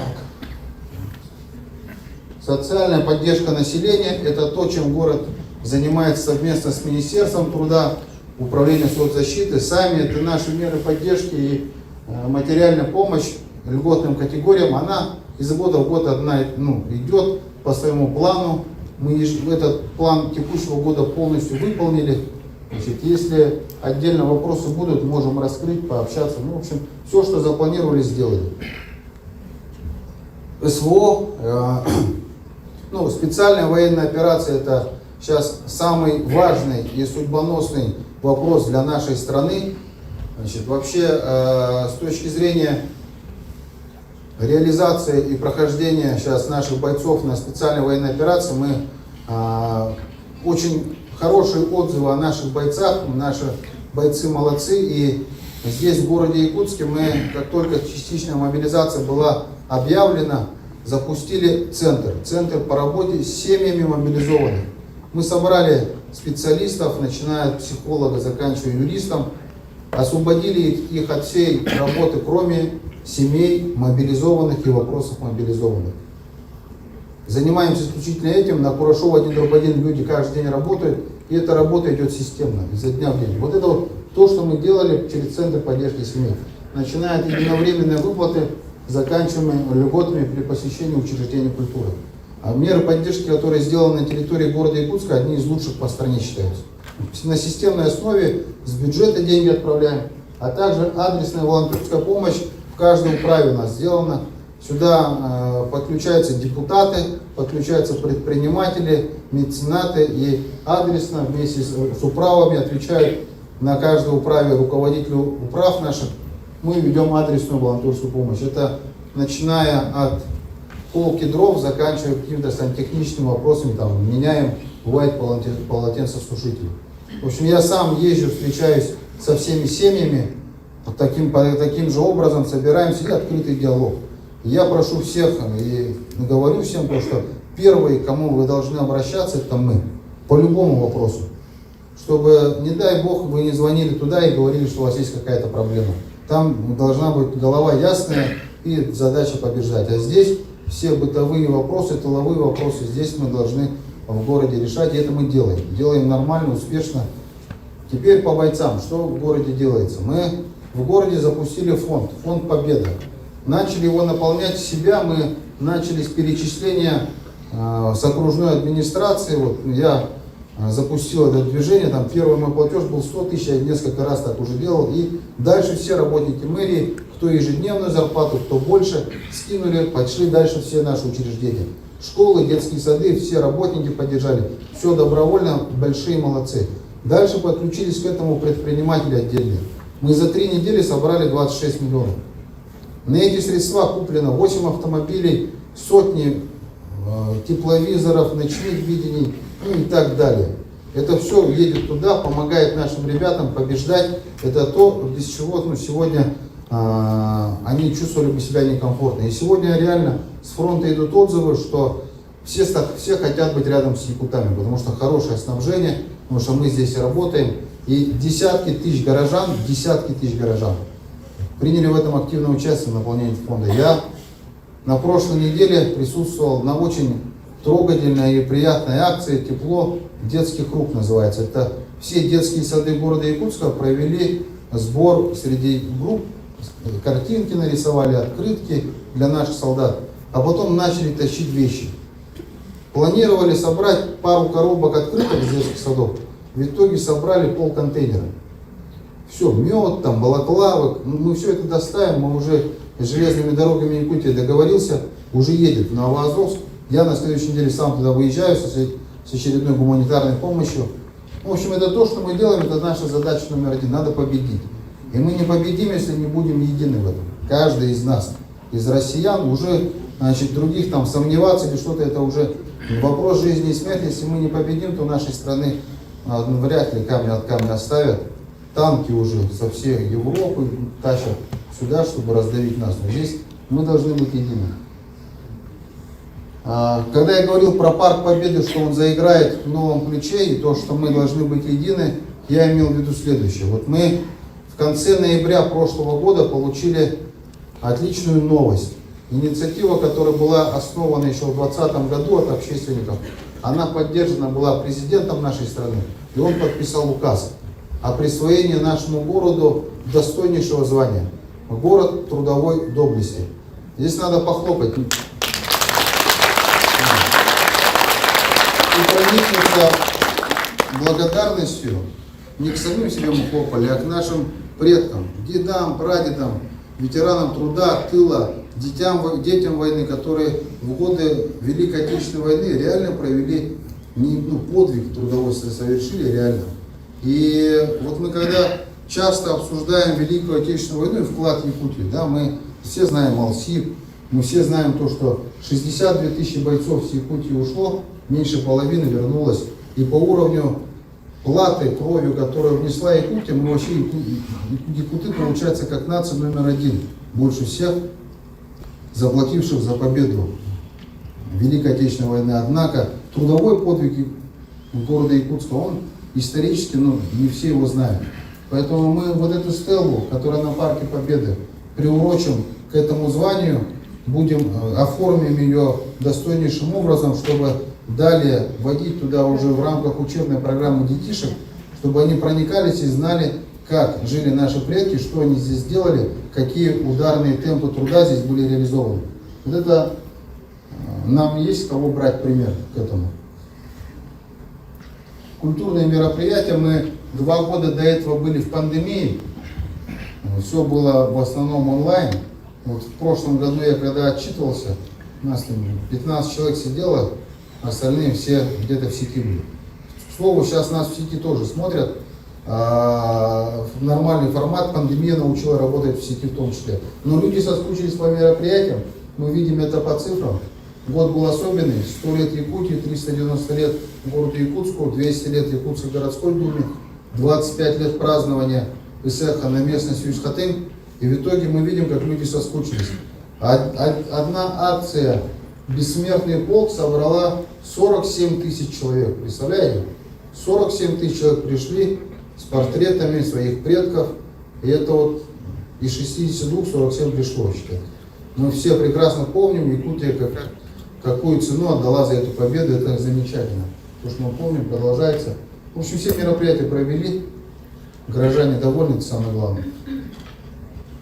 Планы на 2023 год, они еще больше, чем в этом году были по образованию. В общем, в этом году будет параллельно 6 школ строиться на территории города. Это рекорд. Исторически так параллельно много никогда еще не строилось. Капитальный ремонт школ. В прошлом году на федеральные средства мы провели в 11 школах. В этом году проведем в 14. Плюс охват будет еще больше.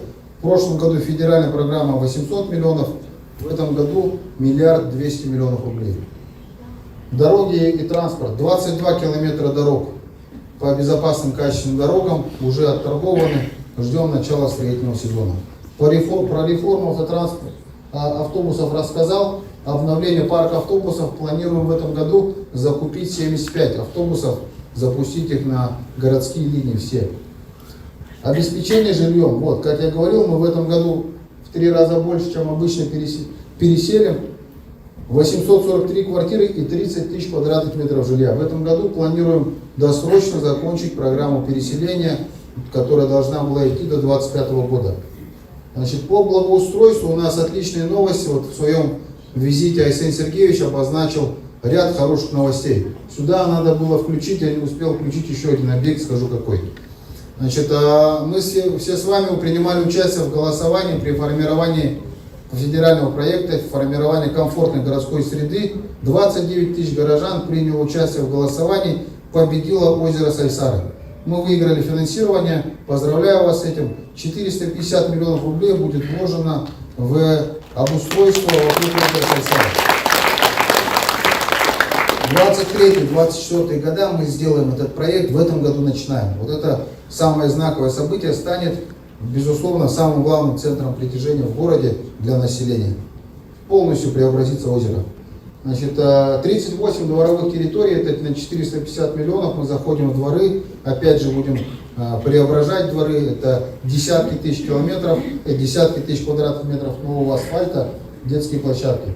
Парк Победы сказал, аллея Патриот, то, что мы сделали, дорожки, стелла. В общем, Парк Победы с этого года будет еще больше людей притягивать. Мы обратим и будем продолжать это дело также.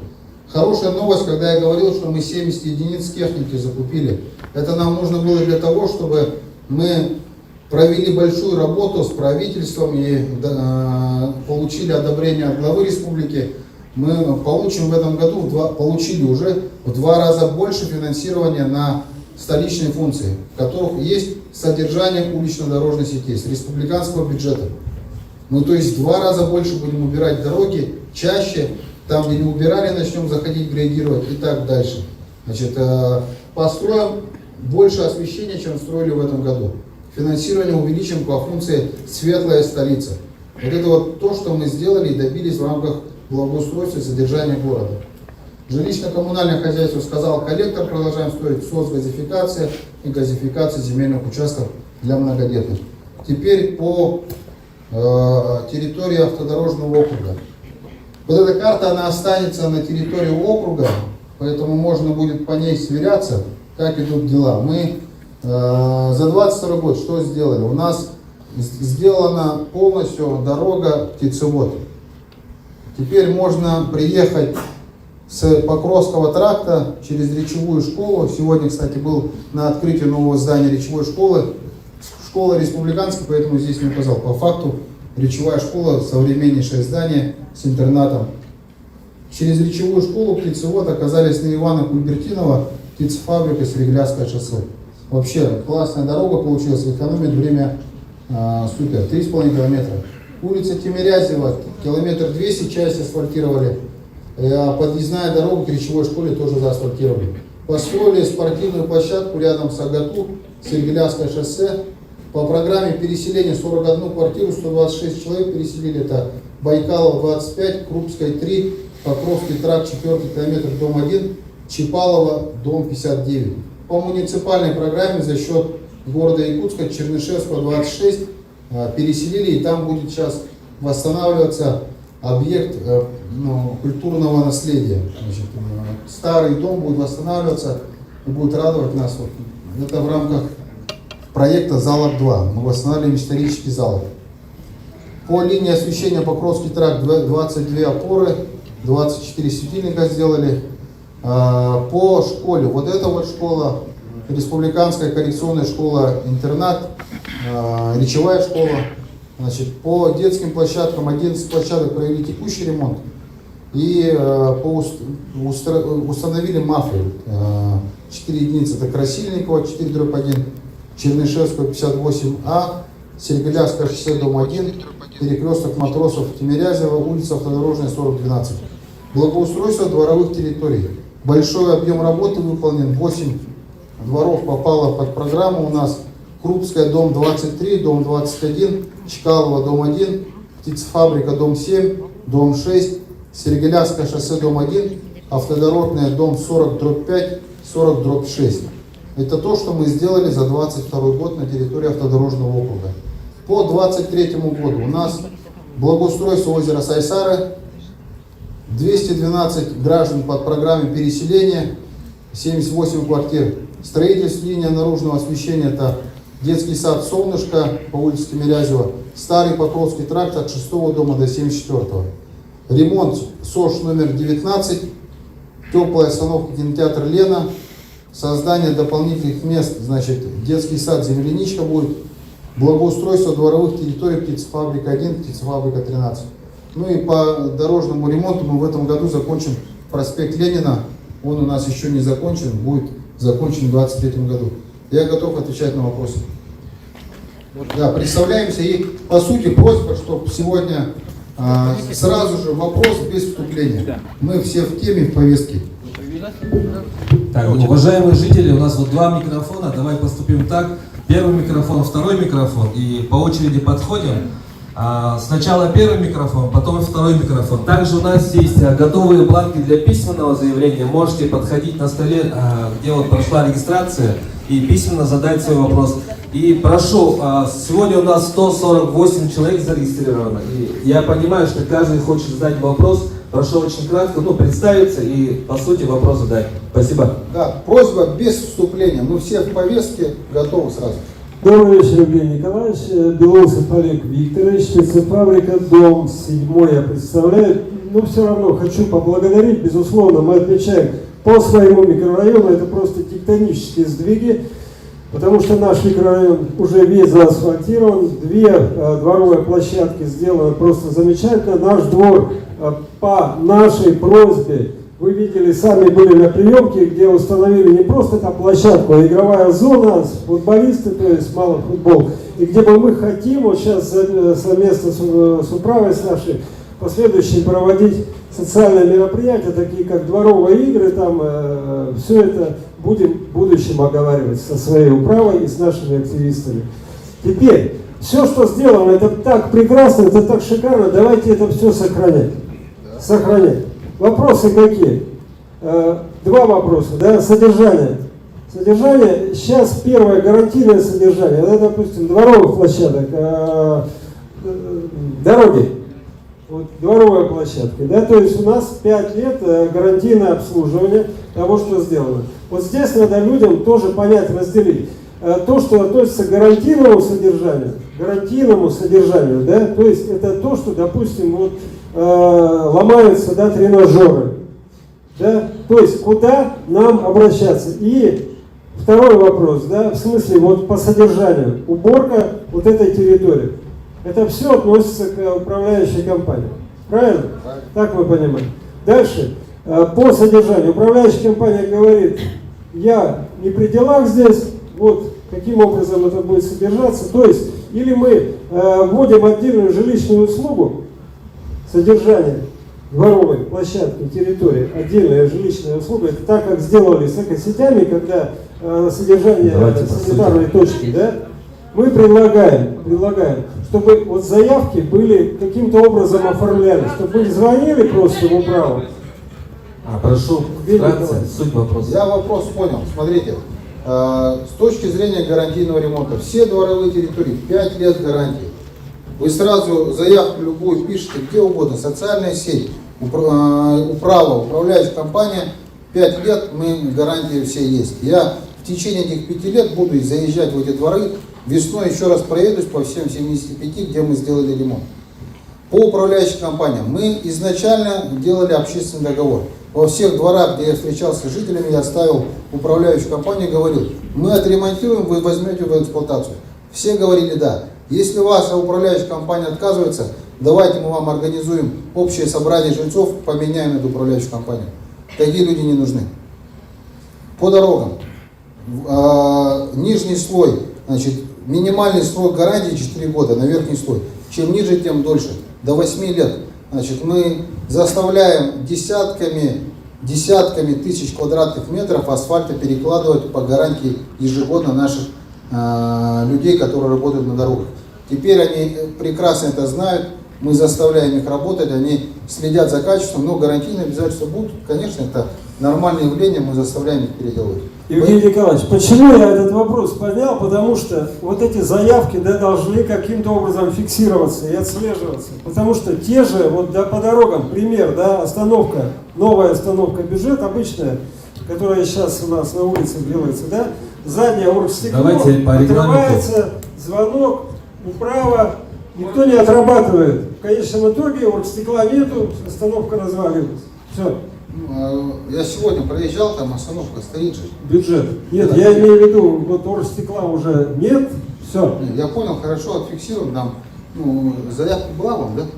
Вопрос, что такие заявки по дворам, по КП. Нет, другой вопрос, смотрите, другой вопрос нужно понимать, что такое гарантийное обязательство, что такое вандал. Вы смотрите, у нас остановка теплая построилась, вынес хулиган дверь, а разбил окно. Это же не гарантия.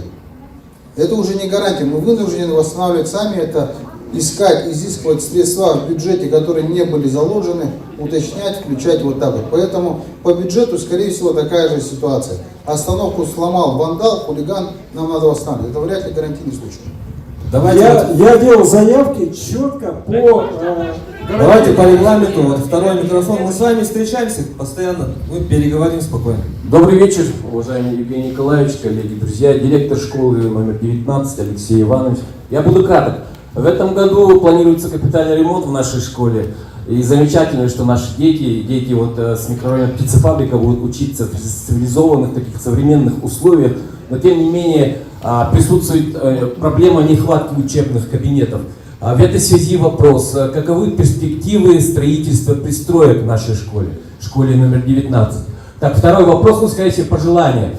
Просьба в будущем рассмотреть возможность установки теплых остановок у нас на микрорайоне, тем более дети, учителя ездят с города. И третий вопрос, пользуясь случаем, как собственник ИЖС микрорайона Тускул, каковы перспективы развития этого замечательного микрорайона? Спасибо. Пристрой рано или поздно будет, но в перспективе сегодня у нас приоритет это 17-я школа, пристрой сделать. Значит, далее разобраться с пристроем ко второй школе. Вот у нас стоит в центре всего два, значит, места, где можно построить школу. Это пустырь за Саха-экспоцентром, который сейчас принадлежит структурам московским.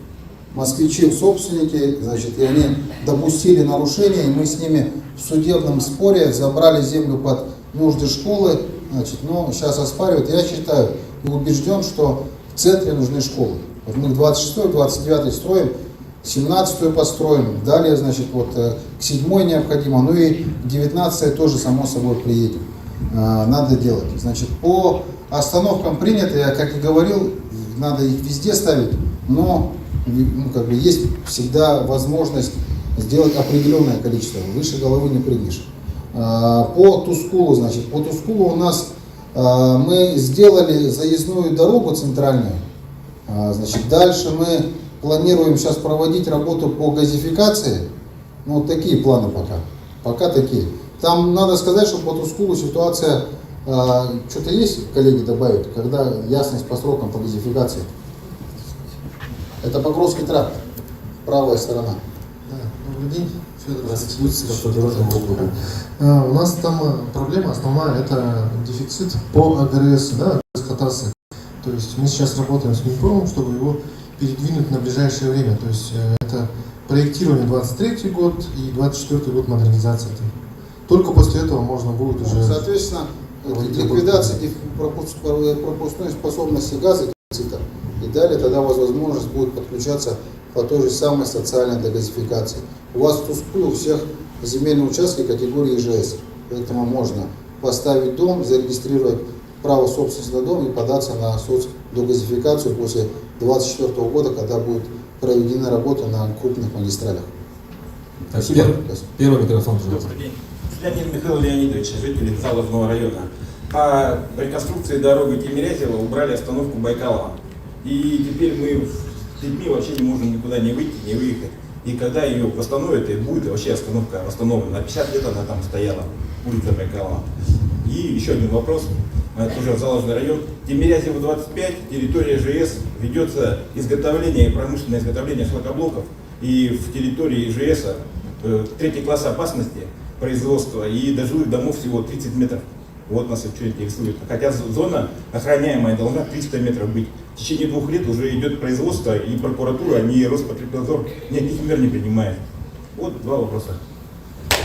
Так, по остановке на Тимирязева была проблема.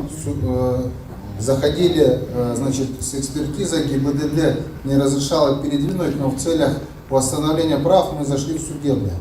Попросили на нас подать в суд, чтобы по решению суда установить, как результаты все. Василий Брусов, начальник управления транспорта дорог, добрый день. Судебное заседание назначено на 9 число, но тем не менее сейчас параллельно разрабатывается проект остановок и будем двигаться в направлении, чтобы установить. Первое заседание уже было. Первое заседание уже было. 9-го, 2-е, да? 9-го, 2-е. И мы идем там на соглашение и передвигаем по решению суда. Правильно? Там отсутствуют остановки и вопрос именно... Появление остановки, появление правильно? остановки, да. Хорошо. То есть то, как вот сказал сейчас человек, правильно? На Да. Байкалу идет. Все. Хорошо. Теперь по Тимирязева 25 давайте сейчас внесем в протокол. С точки зрения санитарных норм установления зон с особым использованием территории, сейчас каждый собственник производства должен высчитывать по факту натурные измерения. Я не знаю, сделал он или нет, мы внесем в протокол, вам доведем ответ. Спасибо. Второй микрофон. Добрый вечер, Евгений Николаевич. Я сам житель улицы Автомобилистов. У меня вопрос такой. Вот с автодорожной до моего дома километр, да? Вот уже 3-е озеро отсыпают Подцепает, да? Ага. Ну, на каком основании и как переводят действующие озера земельные участки? Вопрос у меня такой. Как правило, по решениям суда. У нас озера все имеют категорию L1, заниженные места, либо городские леса. Значит, в рамках земельных услуг оказания мы не выдаем в L1 земельные участки. Однако есть возможность, когда, минуя нас, там, либо через Росреестр по старым документам идут и садят земельные участки. Либо через судебные органы признают право за земельным участком. Как правило, только так. Мы сами в рамках муниципальных услуг не можем выдать в зоне L1. Если мы выдадим, то прокуратура сразу это отменяет. Поэтому только по судебному решению появляется. Вдобавок хочу сказать, что просто весной невозможно пройти там напротив отцепанного участка, это Венеция превращается, пешком невозможно пройти. Конечно, это прямое нарушение вообще. Контроля нету ни одного. Нет, почему? Мы в рамках полномочий, которые нам даны, имеем форму контроля, земельного контроля. У муниципалитета есть только один контроль, земельный контроль. Управление муниципальных инспекций осуществляет эту деятельность, но с точки зрения действующего сейчас моратория, по стране в 2022 году мораторий, вообще контрольно-надзорные мероприятия не проводились никем. И на 2023 год они продолжены.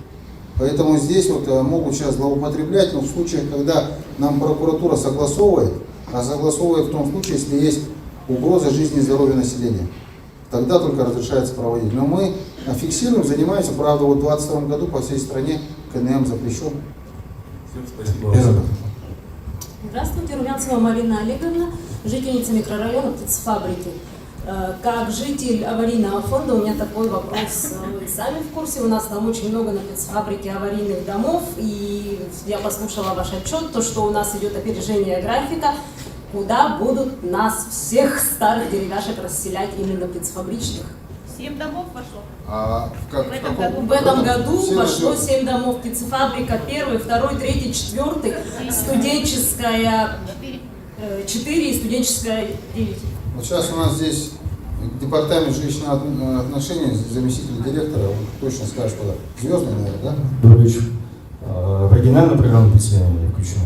Я посмотрела там На сайтах? на сайтах смотрела. В каком году они признавали? Еще раз уточню. В 21 году был. Дома после 17 года, Леонид Николаевич. Ваш год в 2021 году был признан аварийным домом? Да. Мы же поздно подавали. Мы поздно Смотрите, если да, в 2021 году признаны аварийными, то я сейчас какой дом вы переселяете, сказать точно не могу. Потому что это надо прийти, чтобы мы под ваши характеристики по прошествии очередности провели торги, и тогда скажем. Вот, допустим, мы сейчас переселяем дома, которые были признаны аварийными 15, 16, 17 года. Их мы переселяем в микрорайон Звездный и на улицу Свердлова. Кому как суждено было. Вот, все, пока не могу сказать, рано.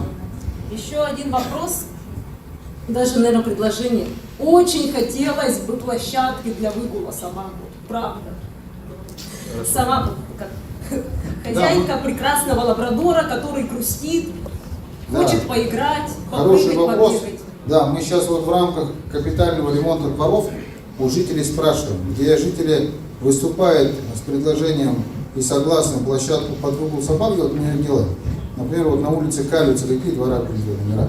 Делали площадку для выгула собак. 5-1 и 7 Калица мы сделали по предложению жильцов. Поэтому в этом году на птицефабрике... Заявку 11, 13 и подали на площадку. В этом году делаем же эти дома? Да. Сделаем, значит, приедем, когда ПСД будем делать, согласуем, сделаем. Когда предложение, тогда будем. Конечно, да. Второй микрофон, пожалуйста. Спасибо за вопрос. Здравствуйте, я жительница улицы Кольцевая, Крылова Светлана, многодетная мать. И я хотела бы попросить прикрепить нашу улицу Кольцевую к этой школе. Так как мы каждое утро делаем круг, едем в сторону 6-й школы ДСК, потом обратно едем в сторону города, и получается у нас теряется где-то минут 20-30 на делание вот этого круга. Если бы мы были прикреплены этой школе, мы бы сразу... Понятен вопрос. Управление образования, начальник сейчас ответит. Здравствуйте, Петрова Мария Петровна. У нас сейчас готовится прирезка территории к новой школе. И у нас улица Чернышевского от Кольцевой до улицы Автодорожная будет входить в данный участок. Кроме этого, сразу скажу, чтобы возможные вопросы снять, войдут обязательно, конечно, сам квартал 68, квартал 10, 11, 65, это район ипподрома, улица Автодорожная, КИС ЕГУ, улица Красильникова и Безымянный переулок. Кроме этого, улица Тимирязева от домов 41, 60 до 78, улица Олега Кошелова, улица Лизы Чайкиной и Чернышевского, как я сказала. Мария Петровна, Кольцевая входит или нет? 100-й квартал. Улица Кольцевая входит или нет? Вопрос прозвучал. Да, улица Кольцевая, она пока к 6-й школе прирезана, но здесь улица Чернышевского, да, от Кольцевой мы говорим. Ну, улица Кольцевая еще раз входит или нет? Да или нет?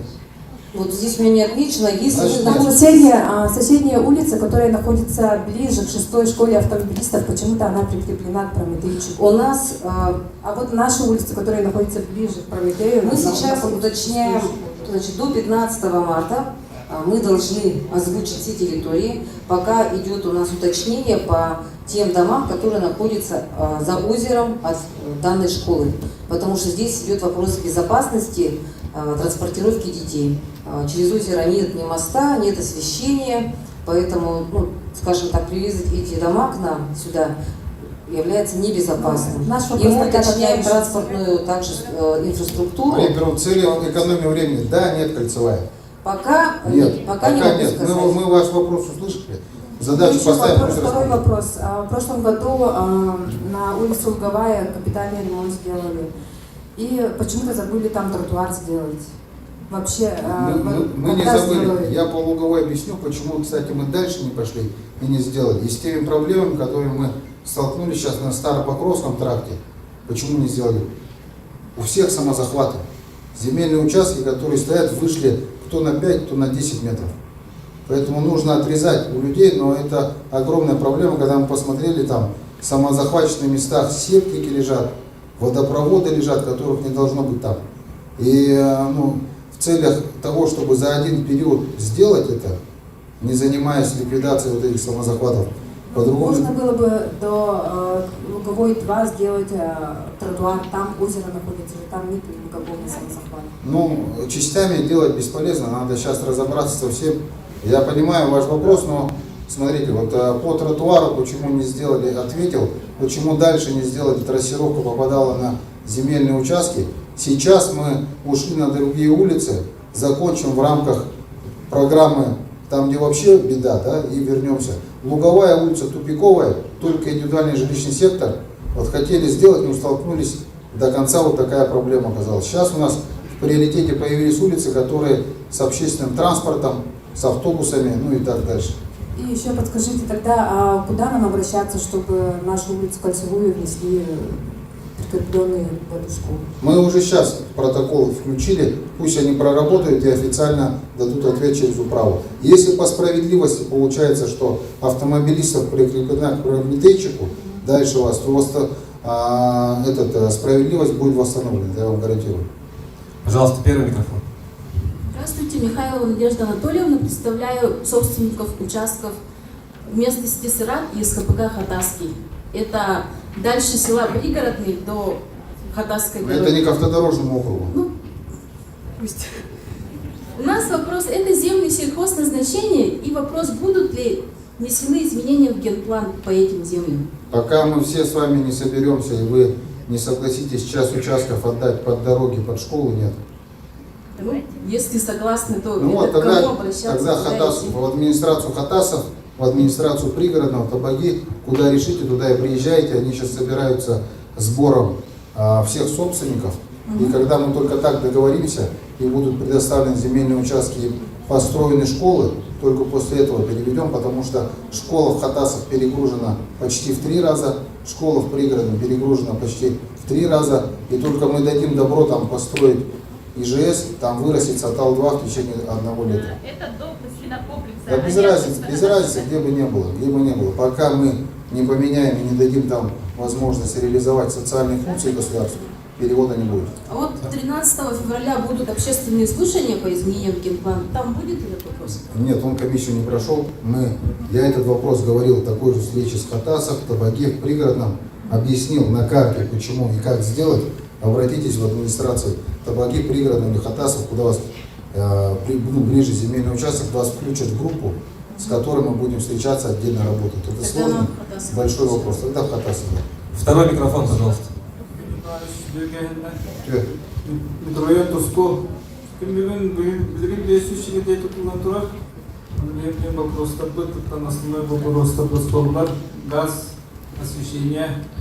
Оно толстенный бар. Ну, рабочее совещание было ровно выездной бега, если ты работал на беге. Хотя бы хавланара барагали и поведение. Потому что город администрации. Давай, времени хорошо, ну чего у вас там вопрос по микрорайону Тускул ставит гражданин вопрос, когда ты к нам приедешь, пора там решать ситуацию. Дороги, свет, газ и так дальше. Категория земельных участков ИЖС. Значит, Тускул сам по себе недалеко ушел от Сатала. Ситуация ужасная. Вас просто, по сути дела, всех огульно перевели. Архитекторы, которые это делали, им место работать не в архитектуре, а, не знаю, полы подметать, короче. Да, уже. И вот нам сейчас нужно решать обратную задачу. Проблема по Тускулу, когда мы начали строить дороги, у вас нет возможности даже пожарную безопасность обеспечить. Надо расширять дороги. Поэтому да, мы поедем с вами встречаться, и нам, скорее всего, придется у кого-то просить, чтобы он участки сдвинул. Да, есть, а так план же утвержден, там красные линии. Ну, он по факту не так у вас все построено, не по факту того, как оно сделано. Поэтому, да, приеду, да, будем общаться, но быстрых побед не ждите. Быстрых побед не ждите, потому что сейчас первая задача — газифицировать, подвести электричество за счет государства на многодетные семьи. Вам, значит, с точки зрения приоритетов, которые будут сделаны, это 2024 год, будет проведена ликвидация дефицита пропускной способности газа, тогда уже в рамках соцгазификации 500 домов, которые сегодня имеют право собственности, они могут подключиться к газу. Это раз. Второе, значит, по дорожному строительству. Мы сейчас, первая задача, допустим, в 2023 году будем 9 километров делать дорог для многодетных в Северном. Далее мы вот 5 километров в этом году сделали в Хатасах. Мы будем сейчас заниматься догонкой того, чтобы сделать дороги к многодетным семьям. Маганский тракт, Вилюйский тракт, то, что я рассказал. Потом мы придем к вам. Сразу говорю открыто. Второй вопрос, это заселить надо же их. Там, если Владимир Бидровтер, Нет, дело не в том, что подход. Вот у вас земельные участки вы купили сами. У вас Тускул все купили. Ну, ИЖС, Смотрите, вы купили участки. Многодетным государство дало участки. Это обязательство государства, поэтому ввиду ограниченности средств, приоритет при принятии решения, куда отправлять средства на строительство дороги вам в Тускул или в многодетные, мной будет принято решение в многодетные. Вот я открыто говорю так, чтобы понимание было. Я приеду к вам, мы обсудим, посмотрим. Первый микрофон. Попова Прасковья Николаевна, микрорайон Птицефабрика, в части вопроса дорог, улица Хамустанская. В этом году делаем газ и дороги. Многодетные 106 участков, правильно? Многодетки? Многодетная, да. В 2013 году выделили, и до сих пор дорог нет. Все, в этом году газ, дороги, ждите. Еще второй вопрос. Окружная администрация в 2019 году выиграла судебное решение по поводу улицы Хамустанской, захватили 4 участка, загородили. Вы 24 декабря перед Новым годом были у нас в нашем микрорайоне на выездное совещание и остановились вдоль дороги улицы Хамустанская, там была перекрыта дорога воротами. Когда вот это вот насчет собственников будете решать вопрос, потому что судебное решение вышло и вступило в силу в 2019 году. Вопрос, пожалуйста, решите. В этом году дороги идут через эти участки? Да. Полностью идет Хомустарская улица. Не, понимаете, да, вся Хомустарская идет. Основная улица Вот я- идет от Озерных, улица Я Хомустарская. понял, там. давайте сейчас сделаем так вот. Исполнение судебного решения уже суд вынес решение. Вынес, у меня Да, то есть, вот сейчас да, могу то дать есть, вам. шансов у тех людей уже нету оспаривать. То есть мы права восстановим, дорогу перекрыли, да, нет? Да, 4 участка. Откроем дорогу тогда, никуда не денемся, откроем. Судебное решение исполним, этим летом сделаем. Спасибо. Дорогу сделаем. Второй микрофон, пожалуйста. Такие Егоровна, микрорайон Тускул. 24 октября 2022 года у нас ушел свет, потому что техника совершила наезд на две опоры и на КТП. КТП это вот, значит, трансформаторная подстанция. Да? В результате этого люди сидели 5 часов без света. Но это было осенью, было более-менее тепло, поэтому вот таких негативных последствий не было, как в Сатале. Да? Но тем не менее просим очень провести у нас светосообщение до уличного освещения. Мы в прошлом году через автодорожный округ, через управу автодорожного округа подавали заявку, но наша заявка не прошла отбор по каким-то там критериям, но там критерии такие сложные, и мы очень просим вашего протокольного поручения, чтобы у нас провели свет. Там заявка была на 2 улицы, Арта и Иосифа Николаева. Так, хорошо, по свету прошу в протокол впустить. Теперь по электричеству. Я на примере Сатала, да, вы сказали. Смотрите, вот в Сатале света не было с 7:35 до 4:05. В 4:05 подали свет. По закону и по техническим условиям газификации и подключения электричества каждый собственник деревянного дома является для себя гарантирующей организацией, которая гарантирует сам, что 24 часа у него есть источник бесперебойного питания. Вот у нас потребителей в Сатале газа более 800. Мы когда приехали туда, значит, решать эту ситуацию, у нас проблема была с 80 домами. Когда у людей нету аккумулятора, источника бесперебойного питания или генератора. Но зато есть айфоны, норковые шубы, ленд-крузеры. При этом им все должны. По закону, каждый, кто живет в частном доме, я в том числе, у меня стоит генератор, у меня стоит источник бесперебойного питания, потому что это написано в проекте и в подключении тех условий. Поэтому до 24 часов мы каждый, кто проживает в Якутии, должны понимать и относиться с ответственностью, что нам положено сделать. Вот там были в Сатале разные люди, всем все должны. Я говорю, вот посмотрите документы. Мы прибежали, мы все восстановили. В домах все сделали за счет города. Ну, значит, в городе мы не проведем где-то ремонт в какой-то школе, потому что мы им проводили ремонт. Но я прошу всех, кто живет в частном секторе, 24 часа в случае ухода электричества мы должны обеспечить работу нашего газового котла или иного обогревательного оборудования за счет регенерации либо источника бесперебойного питания у себя. Вот так Это вот. все понятно, спасибо Не всем понятно это, к за сожалению. разъяснение, да. Но вот именно причиной вот этого вот аварии, причиной аварии, мы считаем, что отсутствие света у нас нет уличного вообще. Уличное освещение, я сказал, мы в протокол включим. В этом году, если будет возможность, свет сделаем. Спасибо. Хорошо. Первый микрофон. Иванов Вячеслав Васильевич, я представитель обманутых дольщиков по улице Автодорожная, 19, застройщиком Стройдом. На тот момент фондом решено достроить дом. И у нас на сегодняшний день у дольщиков возникли объективные причины продажи квартир. И дело в том, что в фонд мы обращались, фонд как бы категорически против, он говорит, что это не наша прерогатива, не наша задача. То есть для того, чтобы мы могли продать по ипотечным кредитам, которые на сегодняшний день есть, это дальневосточная ипотека, также для семей многодетных, необходимо аккредитовать объект банка.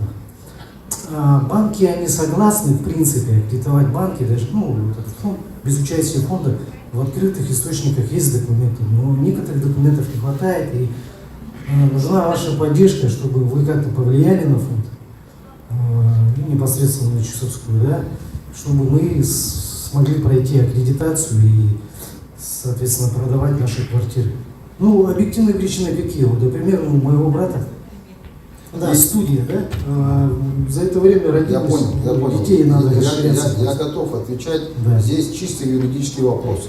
Значит, фонд восстановления прав обманутых дольщиков финансируется за счет федеральных средств. Целевые средства. Поэтому фонд, который руководит Наталья Гавриловна Чусовская, восстанавливает без привлечения заемных средств. Аккредитация для привлечения заемных средств необходима застройщику, когда он работает по эскроу счетам, привлекает деньги частников, людей, которые берут в том числе ипотечные кредиты, и аккредитует объект в банке. Сегодня в целях восстановления прав ваших, потому что вас, по сути дела, обманул ваш застройщик, государство само восстанавливает за счет денег государства ваш объект, и прохождение аккредитации там, по-моему, не обязанность его, не обязанность. Такая функция у них есть или нет, я не готов сказать, но могу одно сказать, то, что этот фонд, он подчинение имеет, городу никакого вообще не имеет подчинения. Он не подчинен нам. Мы можем поставить этот вопрос, но приказать им не можем. Так, хорошо, тогда далее. Согласно 214 ФЗ, каждый дольщик имеет свое право требования, и он имеет право на реализацию этого права требования. Вот, и, это я говорю о договорах уступки права требования. То есть на сегодняшний день, если бы объект был бы аккредитован в банках, у нас бы не было проблем. Мы бы вас не просили. А вы в судебные органы обращались? А дело не в судебных органах. На сегодняшний день объект не считается проблемным, разрешение на строительство есть все разрешения. Нет, подождите, я не про проблемы с объектом. Я понимаю, хорошо. Вот сейчас, чтобы погружаться в этот вопрос, необходимо вникнуть в него, да? Здесь с точки зрения, вот я вижу то, что вам не дают реализовать ваши права. Правильно? Да, все верно. Если вы считаете, что ваши права ограничены, вы не можете 100% их реализовать, вы должны в прокуратуру писали? Нет, я понимаю, что мы в правовом поле это можем сделать, но зачем до этого доходить, когда мы можем, в принципе, договориться с фонду достаточно предоставить документы. А фонд что говорит? Мы, допустим, даже на нашего активиста, Ольгу Васильевну, доверенность, если выписать, она пойдет с этими документами в любой банк. Фонд что говорит? Фонд говорит, это не наша прерогатива, это не в наших интересах. Аккредитовывать банк, Они лишнюю работу не хотят. Регламент, пожалуйста, регламент. Я понял, хорошо, давайте внесем, проработаем, выйдем с обратной связью. Спасибо. Второй микрофон, пожалуйста. Добрый вечер, Евгений Николаевич. Меня зовут Егор Сергей, я студент и член Совета молодежи автодорожного округа. Мы занимаемся помощью семьям мобилизованных, а также нуждающимся людям автодорожного округа. И хотелось бы вас попросить предоставить помещение для дальнейшего развития молодежной организации, чтобы как можно больше молодежи хотели участвовать в общественной деятельности, что способствует духовному и нравственному развитию нашей молодежи, ведь будущее нашей Родины зависит от нашего поколения. Спасибо. Да, молодец, хорошо сказал. Ни с чем не спорю. Значит, по помещению. У нас задача номер один по помещению сейчас стоит, это обеспечить нормальные условия для коммуникации, для самой управы. У нас управа находится сейчас в здании ГИБДД, и возникают сложности с режимом работы и так дальше. Значит, раньше мы находились на проспекте Ленина в Азии. Сейчас мы ведем работу для того, чтобы переехала управа, и вот когда переедет, если запас площадей будет, мы там организуем, как и в прочих наших управах, возможность для реализации общественных советов. Ветераны, молодежь, и так дальше. Пошли. Хорошо, внесем протокольно, чтобы это было сделано. Спасибо. Спасибо. Первый микрофон. Добрый день, Несникова Васильевна, представитель разных категорий нашего населения автодорожного округа. Евгений Николаевич, за все благодарю. Вопрос такой. Будет ли на автодорожном округе строиться музыкальная школа? Филиал какой-нибудь? Потому что дети с автодорожного округа ездят только в центр. Вот у нас ничего такого нет. И вот как раз касаемо общественников, активистов, да, хотелось бы общественный центр, вот где бы сидели наш автодорожный округ, и плюс все активисты, у нас, оказывается, таких очень много, могли бы собираться. Отвечу следующим образом. Значит, ДШИ строить надо. Надо строить общественные центры. Вопрос в распределении приоритетных задач. Вот здесь сейчас прозвучали задачи дороги строить, дома переселять. Вот когда принимаешь решение, самое главное приоритет. И детская школа искусств нужна, и людей переселять надо. Кто-то живет по колено в воде, и тут ДШИ тоже строить надо, понимаете? Поэтому здесь с точки зрения приоритетов, поэтому мы не можем одномоментно построить в каждом округе ДШИ. С точки зрения подходов, которые сейчас реализуются, мы в этом году разрабатываем проект ДШИ в Хатасах. Реализуем его, дальше идем с разработкой МФЦ проекта в пригородном. Идем, значит, с пригородом. И тогда, значит, после сейчас отдать задачу, ищите здесь в автодорожном округе землю, где можно было бы в виде МФЦ, ДШИ, общественный центр, вот это вот все связать. В том числе, наверное, право. Но это перспектива не вот 2-3 года точно. Нет, мы знаем, да. Но это нужно для будущих поколений. В новой школе на ДСК. Да, мы или на ДСК тогда чуть посмотрим. Хорошо. Спасибо. Да, спасибо. Второй микрофон. Пожалуйста. Здравствуйте, Сон Наталья Валерьевна, представляю микрорайон Замок. У меня такие вопросы. Каковы перспективы строительства пристроек в школе номер 3, либо строительства новой школы? В нашей школе обучается почти 2000 детей, вместо 800 по нормативам, да, рассчитанных на школу. Хочу сказать, что наши дети достойны учиться в цивилизованных современных условиях. Наша школа трещит по швам в прямом и переносном смысле слова. Третья школа. Понял, знаю. Во-первых, у нас холодно в школе. Это у нас здание, оно трещины. Да, сама школа в плане капитального ремонта. Значит, как третья школа. Да, но мы туда все равно не влезем, даже если мы ее капитально отремонтируем. Спасибо за вопрос. Третья школа у нас планируется на ремонт в 2024-2025 году, в зависимости от того, как в Минпросе России пройдет у нас заявка или 24 год, или 25 год. Нет, подождите, вопрос не в этом был. Изначально вы внимательно слушайте, коллеги, чтобы не переспрашивать. Вопрос здания, пристроя. Пристрой, либо строительство нового здания, потому что часть территории, которая привязана сейчас к третьей школе, она дойдет к этой школе. Поэтому количество детей в третьей школе будет уменьшаться. К тому же еще первая школа рядом стоит, и к ней мы тоже будем добавлять территорию частично от третьей школы. Поэтому дальше мы посмотрим, есть ли необходимость строительства пристроя. Добавлю еще, что в нашем микрорайоне за последние годы построено 30 многоквартирных домов. 362 подъезда жителей. Это 362 этажа и 65 подъездов. Вы представляете, какое количество детей, новых, вновь рожденных, да, им нужно где-то учиться и получить образование. По планам, в планах ППТ, ПМТ, там, по департаменту градостроительства в Заладе, где школы стоят? Давайте быстрее, время экономики. С объединением Байкалова стоит. Байкалова стоит? Да. Но в каком месте? Внутри, в сторону Чернышевского будет. Байкалова, Чкалова. Да. Ну, там с объединением земельных участков по ПТП. В Залаге больше школ нету? Нет. Планировки Байкалова. Еще стоит школа у нас. Хорошо, понял. Да, еще вопрос, да. Прошу обратить внимание, что расстояние от учебных заведений, как ЕИБ, гуманитарный лицей, третья школа, до питейных заведений в количестве 2 штук по улице Вишнева, 20, всего 150 метров. И наши дети, идя в школу утром, в 7:30 утра, наблюдают такую картину, как запоздалые пьяные посетители выясняют свои отношения. Это ужас вообще. Надо их за город выкинуть. Вот мы постепенно это и сделаем. Вишнева, 22 заведения. Да, я знаю. Это вообще позор.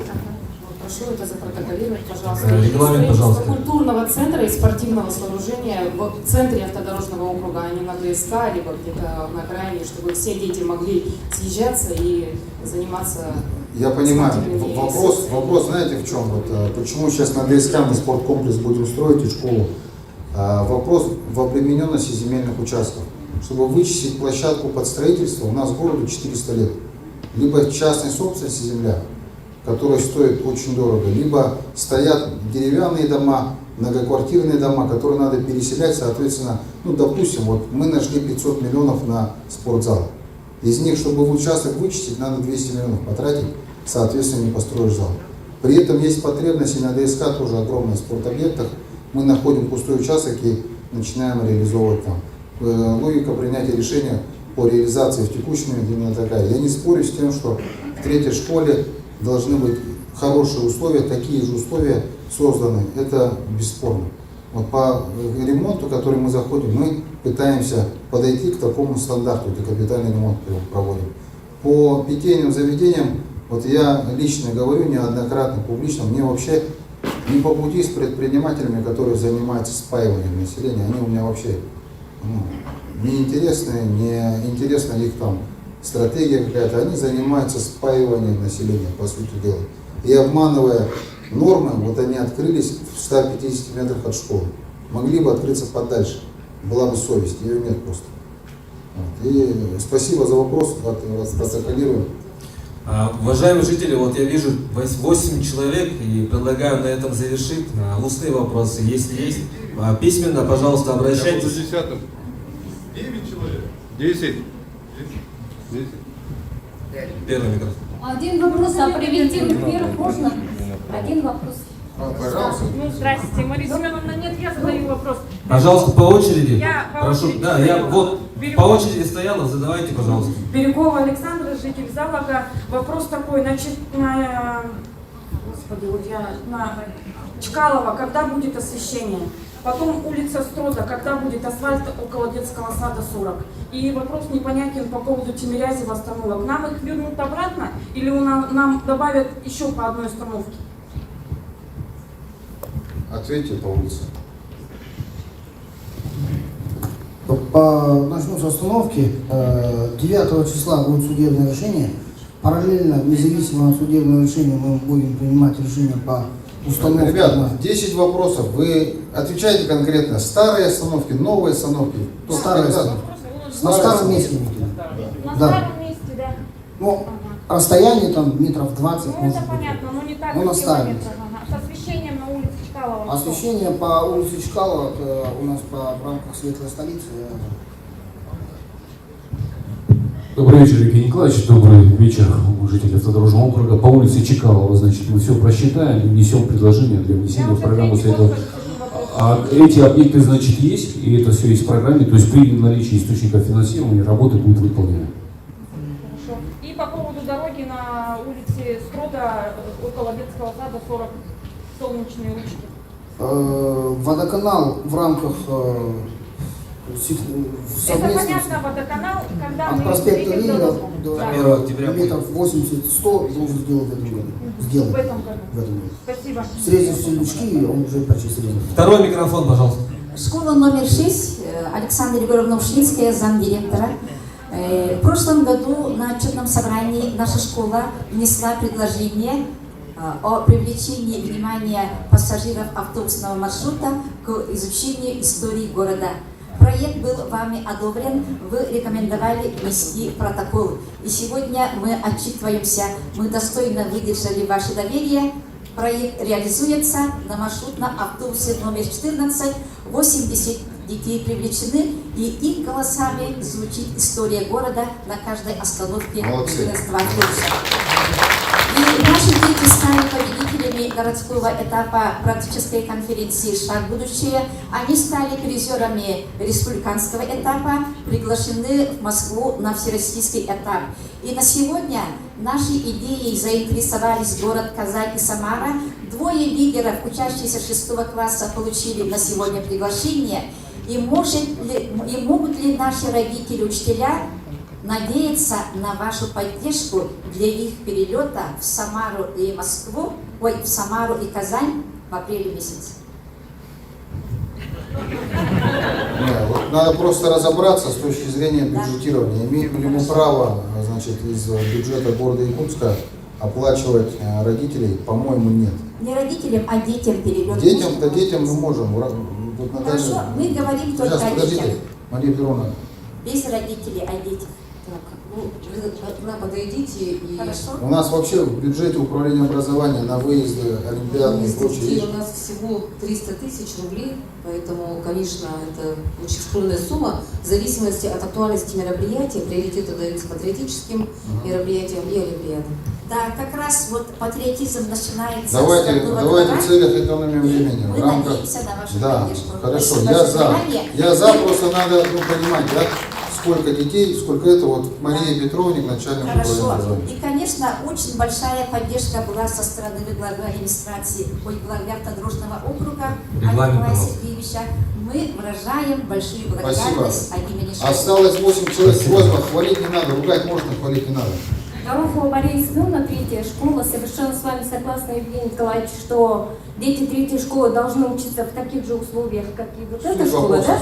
А превентивные меры, вот начинается ремонт проспекта Ленина буквально с 1 марта. Из-за этого отдалились остановки. Казалось бы, что это мелочь, но маленькие дети, им нужна каждая минута. И безопасность тоже. Можно пересмотреть логистику передвижения маршрутов, которые теперь останавливаются очень далеко от школы. Сейчас не готов ответить, протокол внесите.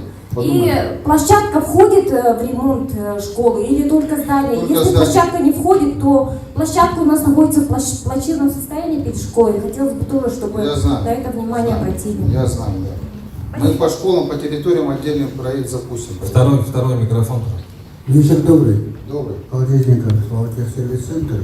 Я хотел, у меня вопрос насчет генплана изменений города Якутска. Чего изменения? Изменение генплана города Якутска. Хотелось бы вопрос задать насчет, вот, например, у нас по автодорожному округу, не только автодорожному округу, а Сайсайский округ тоже обхватывает этот план, да? Изменение генплана, вот, например, с одной стороны, она была принята больше 30 лет назад или больше 25 лет назад, да? Генплан был и развитие города Якутска. В этом заключается, есть план, который она, дорога проходит, была планирована из Билибина, объездная дорога через Красильник автодорожная и выходит через объездной до 203 квартале. Она вот смущает, вот развитие. Исходя из этого, у меня вопрос возникает, с одной стороны, да, больше 20 лет, которые вот этой линии красной ограничения есть, на этом территории, которая большей площади, предприятия, частники, которые да, живут там, да, работают, трудятся, ограничения не дают развития больше 25 лет. В этом плане можно вот изменения делать или снос, или вынос, или как-то там. Она смущает, а развитие города Якутска идет по автодорожному округу. Как раз было бы, как раз на этом участке можно было бы планировать, вот, например, тем более застройщикам, там есть канализация, вся инфраструктура, есть канализация, дорога, все. Она ограничивает, да. Вопрос ясен. И социальный объект, вот, например, с одной стороны, она была бы для развития автодорожного округа дала бы импульс, да, с одной стороны. Даже у нас, вот, например, с одной стороны, Я готов ответить на вопрос. от Сбербанков ничего нету. Спасибо за вопрос. Смотрите, все очень просто. В основе развития любой территории лежит дорога. Если мы сейчас резерв под дорогу снимем, поставим там школу, эта школа никому не поможет с точки зрения дальнейшего развития. К школе надо подъезжать, от школы надо уезжать, надо на чем-то приехать, чтобы школу построить. Поэтому малое кольцо, которое вы очень хорошо точно обозначили, мы его будем делать. Окружное четырехполосное, дальше мы будем Билибина четырехполосное. В этом году мы начинаем Устах Избекова проасфальтировали, должны дальше Лонкина вот так вот идти в сторону того кольца, как вы сказали. Пока однополосным, но закольцуемся, потом будем постепенно уходить на 4 полосы. Это огромные затраты же будет. Именно так. Вот там-то все частная застройка. Это надо все снести. Надо выкупать, и мы будем это делать. Другого варианта нету. Иначе мы не сможем соединить город Якутск. Вынос. Кого вынос? Вынос, вот, например, она приходит до Билибина, до Красильникова, через циркуляцию совершила, а потом через, можно было бы вот этот аппендицит, который как его, с Красильникова до автодорожного, вот этот можно было через Красильникова, по четырехполосному можно было бы делать. Тогда вот этот Тоже там вариант есть Чернышевского окружной. Красильникова сейчас на 4 полосы вытащить, там тоже очень много вопросов с точки зрения выноса инженерных сетей. Порой дешевле выкупить частные земельные участки, чем выносить большие инженерные сети. А там есть не только частные, там... Я понял. Я вам ответил. Я готов ответить на вопрос. Трассировку в генеральном плане кольцевой дороги мы не меняем, мы идем строго по плану, будем делать ее. Вопрос сложный, дешевому быть не может, легкой прогулки мы не ищем, мы должны ее сделать, иначе город не сможет развиваться как транспортная. А какая тогда ограничение насчет весовой контроля? Это второй угнар разламывают, мы будем его устанавливать, но в городе Якутск этот вопрос, значит, чтобы это самосвалы перегруженные, мы будем делать. Мы за весовой контроль, мы за то, чтобы на территорию города вообще груженные тоннары не заезжали. План когда будет рассматриваться? 13 февраля будет, но вопрос вот трассировки дорог, он комиссию даже не выставлялся, дорога будет такой, как вы мне сказали. Какая была 30 лет назад запланирована, так она и будет. Спасибо. Спасибо за вопрос. Первый микрофон. Добрый вечер. Интересует такой вопрос. Улица Чапалова, Строда Чкалова. Застрой, очень много идет застроек, наш частный сектор, допустим. Мы бы хотели узнать, все зависит, частный сектор от застройщиков или есть какой-то генплан? Это первый вопрос. Второй вопрос. Дороги пришли в ужасное состояние, вы к нам приезжали, видели? Летом просто невозможно пройти. Дети тонут по колено в грязи. Просто невозможно. Почему строители не выкладывают тот же асфальт, который, по крайней мере, когда-то был. Сейчас вообще нету ничего. Там просто не то, что ямы. Там и тонут машины, сами видели, сколько там постоянно вытаскивают от строда, это вообще ужас какой-то. Ну и третье, хотелось бы пожелать, вернее, желание такое, облагородить озеро Тавое. Потому что летом оно очень, от него идет запах, зарастает тиной, весь в камышах. Допустим, в моем детстве такого не было. Было чисто, потому что были заливы, затоны, как папа рассказывал, его очищали с зеленого. Была обеспечена проточность горканала. Жалко, очень озеро погибает, центр города. И, ну и также зимой хотелось бы для детей каток бесплатный, а не то, что частники делают только платным. Ну, так. Понял. По уличной дорожной сети у нас в планах залог стоит по ремонту. Он, значит, 24-й. Какой? Крупская какому году стоит? 25-26. А Чкалова улица? Чкалова в районе 25. Я сейчас посмотрю. Сейчас. Да, ну вот просто сидите с открытым планом дорожных работ, объем огромнее. Значит, я хочу сказать то, что в связи с тем, что идет интенсивная застройка, значит, целесообразность вот сейчас делать дорогу, она ровно на 1 год получается. Груженные полуприцепы, бетоносмешалки, ну, все это приходит, к сожалению, как показала практика, в негодность. Сейчас пойдут очень масштабные застройки залога. Основная проблема была в том, что не было возможности подключения централизованной канализации залежных домов. Сегодня со строительством коллектора это появится, и поэтому мы увидим в ближайшее время еще большие темпы строительства по залогу. У нас стоит в планах дорожного ремонта, там, где мы, значит, уже провели работы, далее, чтобы делать это все быстрее, мы обязательно постараемся это сделать. По озерам. Мы в этом году, в 2023 году, заложили в бюджет 9 миллионов на разработку проектно-сметной документации восстановления проточности горканала. Сегодня стараниями Александра Сергеевича, когда он был мэром города Якутска, восстановлена способность горканала пропускать воду в полном его объеме. Большое кольцо и малое кольцо. Проблема в том, что он омывается 2 раза в году. Первый раз это весной, когда тает снег, с Шестаковки спускается, и мы пропускаем по всему горканалу, озера вымывает. Второй раз за лето это где-то к концу июля, когда дождевая вода скапливается, отпускаем шлюзы. Для того, чтобы постоянно озера не пахли и были в нормальном состоянии, надо, чтобы вода 24/7 все лето бежала по горканалу. Для этого необходимо построить водовод. Раньше в советское время с Петуховки был водовод, вот мы его восстанавливаем. Мы в этом году заложили деньги на ПСД, сделаем в 2023 году ПСД, далее мы будем 104 или 114 миллионов надо было для того, чтобы восстановить, и он заработал. Мы будем как ПСД сделаем. Задавание, слышала вопрос. Снос домов в Заводе зависит только от застройщика или... Частные дома. Частные дома, да, застройщики. Да. Второй микрофон, пожалуйста. Добрый вечер, Олеся Великовна Кондратьева. И у меня такой вопрос. У нас все организации, которые работают с детьми с инвалидностью, да, находятся в пригородах. Это Вилюйский тракт, Сергеевское шоссе. Там везде ходит автобус номер 7. До этих организаций невозможно ни доехать, ни уехать оттуда, то есть сталкиваться с проблемой именно при...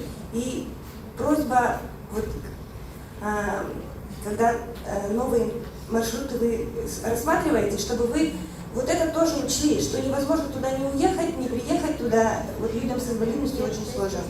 Потому что вот они все стоят на одном маршруте номер 7. Понял. Да, это первый вопрос, да. Второй вопрос по земельным участкам. Многодетным семьям еще как-то выделяются и даются земельные участки, да, а людям с инвалидностью, которые тоже в первоочередном порядке должны их получать, очередь вообще стоит закрыта, и никто никому их не дает на территории города Якутска. Почему этот вопрос не рассматривается у нас?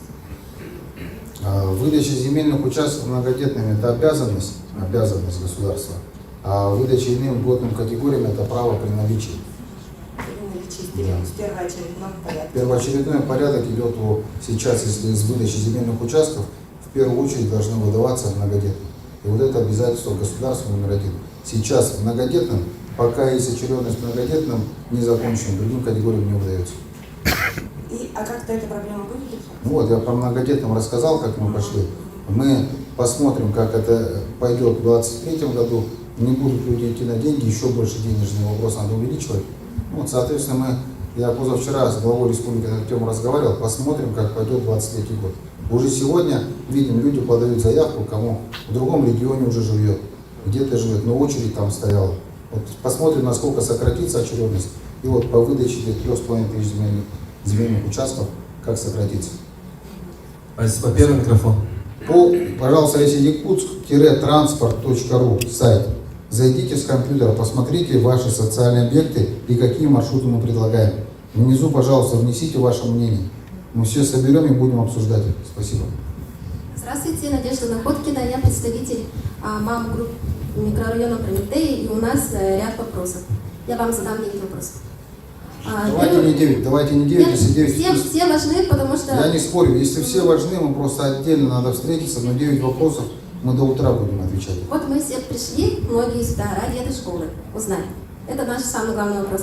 Есть ли приоритет у детей Прометея при зачислении в новые школы или на общих основаниях? На общих основаниях. Ага. Дети из третьей школы автоматически переводятся или нужно подавать заявление на общих основаниях? По территориальному признаку. Угу. Сейчас если вот. это в любой... Так, если вы прописаны именно вот по этому микрорайону, который относится к данной школе, то вы подаете заявление и переводитесь. Даже если ребенок учится в Угусе, но прописка у него в Прометее, да? Да. Так, а дети, которые ходят не в первый класс, второй, третий, четвертый, они тоже как? Каким образом они переводятся? В этом году мы будем открывать все классы, кроме 9 и 11. А резервные классы у вас были? Для детей с ограниченными возможностями? Мария Петровна, вопрос другой. 2-3 класс как переводится сюда же? Я предлагаю, Евгений Николаевич, для экономии времени, да, все, кто интересует вопрос 39-й школы, вот данной школы, остаться после отчета. У вас все вопросы про образование, да? Да. Вот, у вас по 39-й школе все вопросы? Вот в этой школе, да. Да, вот Мария Петровна, начальник управления образования, директор школы. Где здесь директор школы? Вот Мария Леонидовна. Вот давайте посмотрим, назад повернитесь, он директор школы, начальник управления образования. Просто здесь 100 человек еще, у которых Ладно, разные хорошо, вопросы. тогда еще один вопрос. А будет ли строиться новый садик? Потому что действующего садика нам не хватает. Да, в плане здесь стоит один из проектов, который должен реализоваться. Пока просто не могу сказать по годам. На 350 мест, по-моему, садику, да? Сколько мест было? Сейчас в плане ППТ-ПМТ разработки 600, детский сад на 600, может на 600 мест, да? Вот это вот здесь между теплоэнергией и закотельной, закотельной, понял. Ну вот в разработке стоит, да. Спасибо. Ну, хорошо. Второй микрофон. Здравствуйте, Михаил Александровна Васильевна. От жителей квартала Птицевод спасибо за улицу Кульбертина и Птицевод. Первый вопрос. Когда окончательно будет закончена работа по улице Птицевод? Освещения еще нету. Так, второй вопрос. По уборке снега. Там снег не чистит, и обочина дороги почему-то не чистит. Очень опасно. Из-за того, что не убирая снег, на улице Птицевод произошло ДТП с участием школьного автобуса. Это нам прислали? Хорошо, понял. По освещению Птицевода что у нас? По Птицеводу, значит, сейчас работаем с главстроем по передаче этого ответа. То есть, думаю, в феврале месяце вопрос решится уже. Хорошо. По содержанию уличной дорожной сети в 2022 году в плане она не была, эта дорога. Она осенью велась. С 2023 года обслуживать начнем. Просто не факт, что тротуары будут чиститься. Тротуары, может быть, раз в месяц будут чиститься. Там интенсивность использования тротуаров гораздо меньше. У остановок будем чистить, но она тротуар по всей протяженности 3 километра там тротуара сделала. По нему по всему, значит, здесь вот вопрос приоритетов, опять же, у нас по идее на содержание уличной дорожной сети нам необходимо 1 800 000 000. Вот если по всем нормативам, по факту у нас порядка 900 миллионов в этом году будет. Как-то приоритизируем остановки, пешеходные переходы, у них почистим, саму дорогу будем спокойно чистить. Спасибо. И третье. По маршруту предложения. Да, мы вошли, вот смотрели, свои мнения мы там написали. Не здесь предложения, на сайте напишите, мы отдельно все их аккумулируем, также встретимся в большом зале мэрии, где будем вносить изменения по каждому До маршруту. этого времени по Птицеводу автобусные маршруты будут? До этого нет. Галина Васильевна, кратко.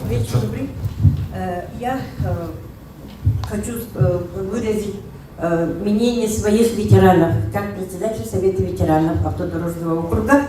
Так, вот сегодня говорили, что речевая школа, новая школа открылась, и жители, ветераны просят, чтобы была теплая, хорошая остановка, конечная 18-го автобуса, и просят, чтобы 18-й автобус теперь заезжал через пригород.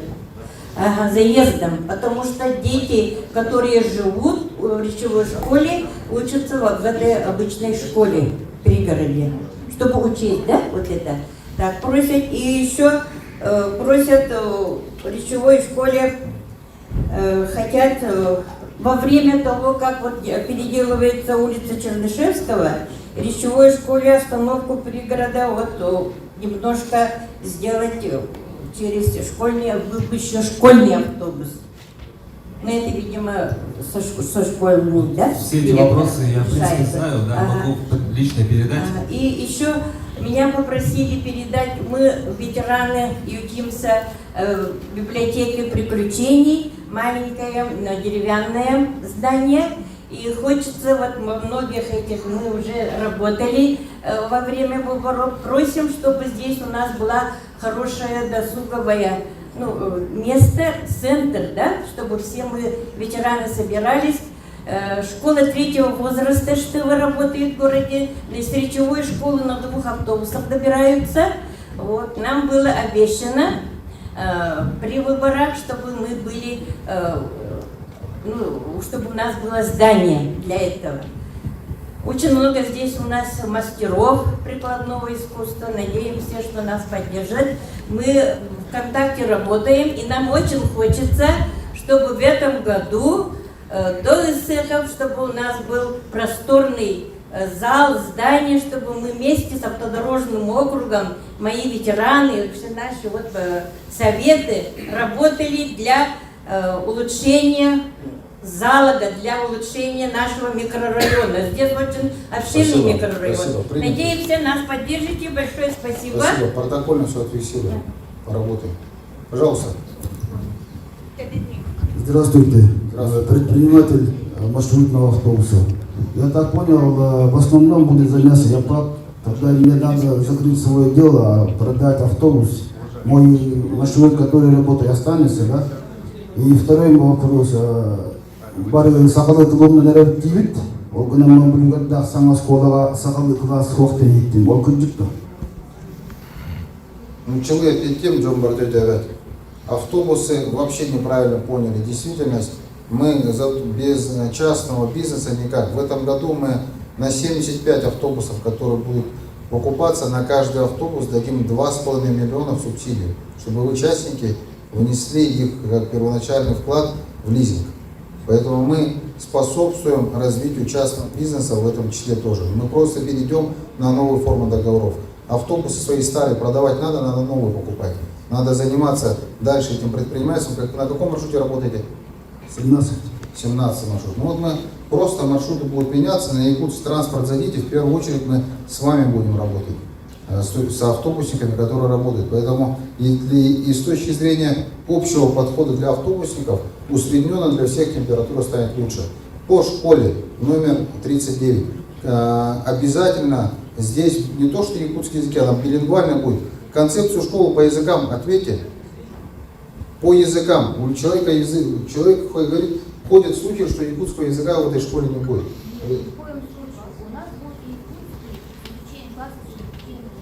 Не слышно, вообще не слышно. В микрофон подойдите, чтобы все слышали.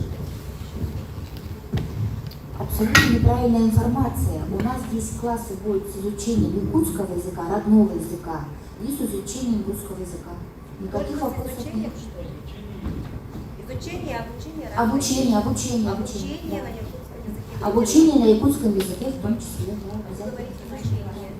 Нет, вообще здесь по концепции 3 языков должна быть. Билингвальная. Да, обязательно, билингвальная. Да. И опять же у нас получается, что это идет по заявке родителей. Если родитель изъявил желание обучать ребенка на родном языке якутском, он имеет право. Он будет обучаться на якутском языке. Да, не изучение якутского языка, да, а обучаться. Плюс у нас есть возможность здесь обеспечить углубленное изучение английского языка. Да. Школа соответствует всем требованиям современным, да, чтобы это обеспечить. Билингвальная школа будет. Давайте следующий вопрос. Сергей Петрович. Здравствуйте. Можно микрофон сюда, пожалуйста, верните? Микрофон дайте Сергею Петровичу. Микрофон, Евгений Николаевич. Дискредит. Тут же был микрофон, почему микрофон, пожалуйста, верните сюда. Вот, первый микрофон по очереди, и вы, все, последний. На этом мы закончим. Спасибо. Можно включить его?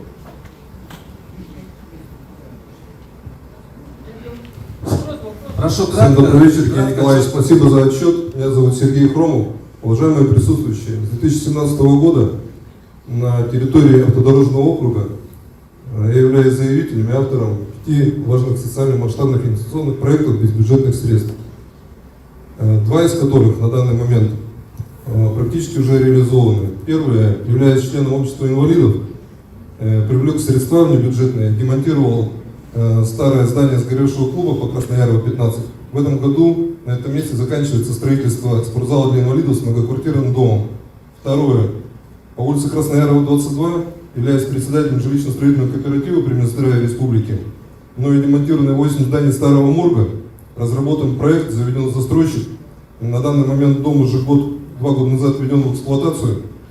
Автодорожный квартал преображается, так как вы, Евгений Николаевич, сказали, предпринимателями, которые действительно вкладывают деньги в наш округ.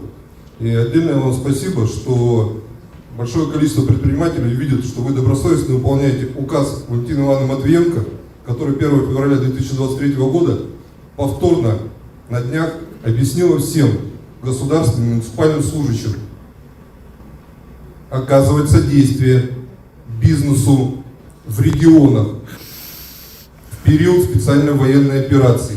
Всем, кто этого делать не будет, прокуратуру на местах привлекать к уголовной ответственности. Дополнение следующее. 3 остальных проекта. Это Матросова 2, Чекала 28 и, уважаемые присутствующие, это злободневный вопрос, проспект Ленина 55/1. На них найдено решение. Евгений Николаевич, по этому поводу прошу принять меня на личный прием. И отдельно хотел бы задать вопрос вашим коллегам, который вы в начале своего отчета предоставляли. Встаньте, пожалуйста, депутат по автодорожному округу и депутат Алтумена, который здесь присутствует. Встаньте, пожалуйста, со своих мест.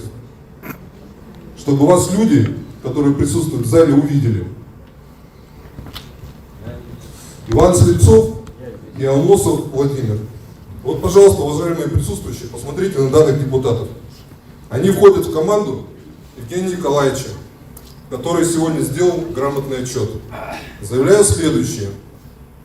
Данные депутаты, которых мы выбрали на протяжении всего времени, ни разу не присутствуют ни на одном мероприятии, не поддерживают ни один проект. Подождите. Мы вас зачем выбирали? Объясните, пожалуйста. Люди в городе, Сергей Петрович, пожалуйста, выбрали.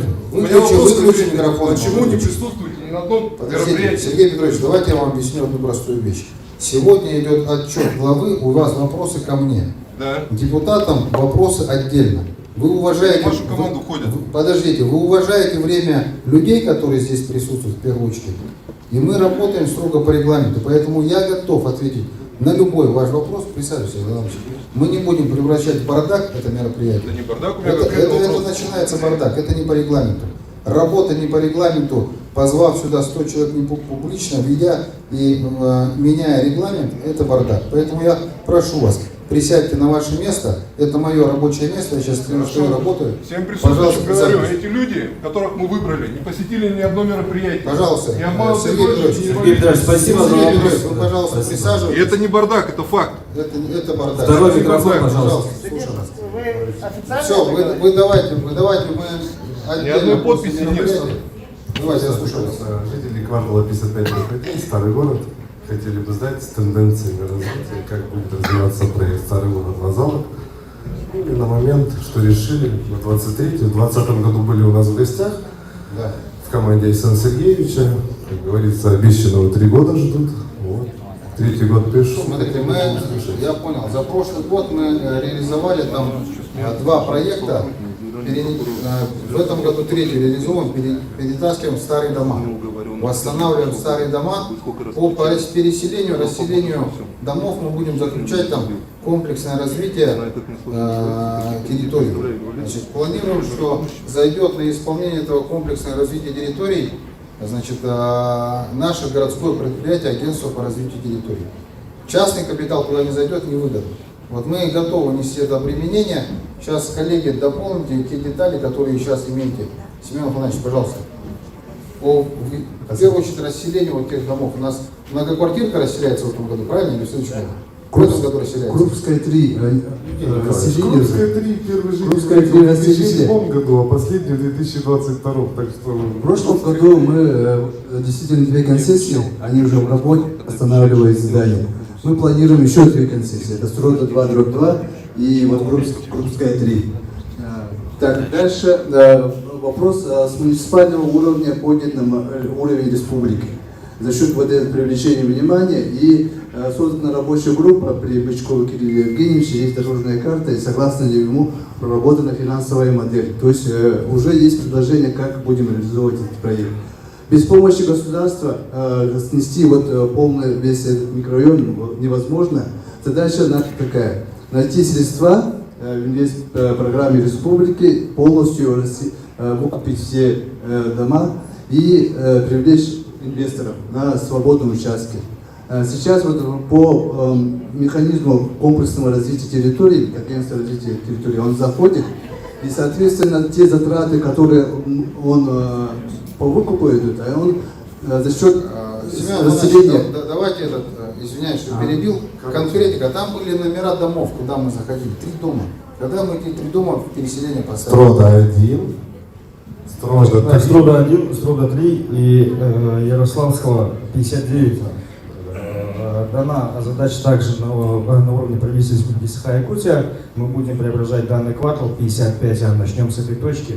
По комплексному развитию территорий, либо по программе переселения сейчас по выкупу, где будет также участвовать РИК плюс, это все разрабатывается. Это сейчас на стадии. Смотрите, компетентные организации, факт какой, смотрите, да. они привлечены помимо ДЖО. ДЖО будет МКДшками заниматься. Смотрите, я объясню сейчас в сухом остатке, что мы имеем. Значит, мы имеем 50 миллионов рублей, которые сейчас в рамках РИКа выделены в целях начала реализации проекта. Это есть. 2 объекта. 50 миллионов, они пока не использованы, они есть. Мы их не используем, потому что не видим еще сделанного инструмента. Инструмент, которым можно реализовать этот проект, это только комплексное развитие территории в рамках реализации прав по градостроительному кодексу. По КРТ мы понимаем, что частник ни один не зайдет. Мы пытались работать, поэтому принято решение, что агентство по развитию территории, наше городское, будет включено в реестр республиканских операторов по комплексному развитию территории, для того, чтобы компенсировать затраты за счет бюджета. Минстрой подписал мне это распоряжение? Согласование пришло. На согласование, то есть все нижние согласования прошли. Далее, мы движемся по этому поводу. Как будет принято это решение, мы заведем наше агентство туда, И уже начнем расселять. Расселять вот с этого угла, где говорилось, под них 50 миллионов есть. Вот, собственно говоря, такая логика в 2023 году точно. Спасибо, соседи через забор. Спасибо большое. Спасибо большое. Достаточно уже поработали, достаточно, мы уже договаривались, что вот, Андрей Евсеевич, ну мы с вами знаем же, да, ваши вопросы вы письменно напишите, вот, овощехранилище, да, затопляемые места, мы с вами все договаривались и отработаем, все. Ваши вопросы мы точно знаем. Всем спасибо, спасибо Евгению Николаевичу за такой информативный отчет. И спасибо всем. У нас 148 человек было, сейчас вот вижу, то, что очень мало осталось. Спасибо вам, что до конца выдержали. И спасибо Евгению Николаевичу, спасибо команде. И на этом предлагаю закончить. Спасибо.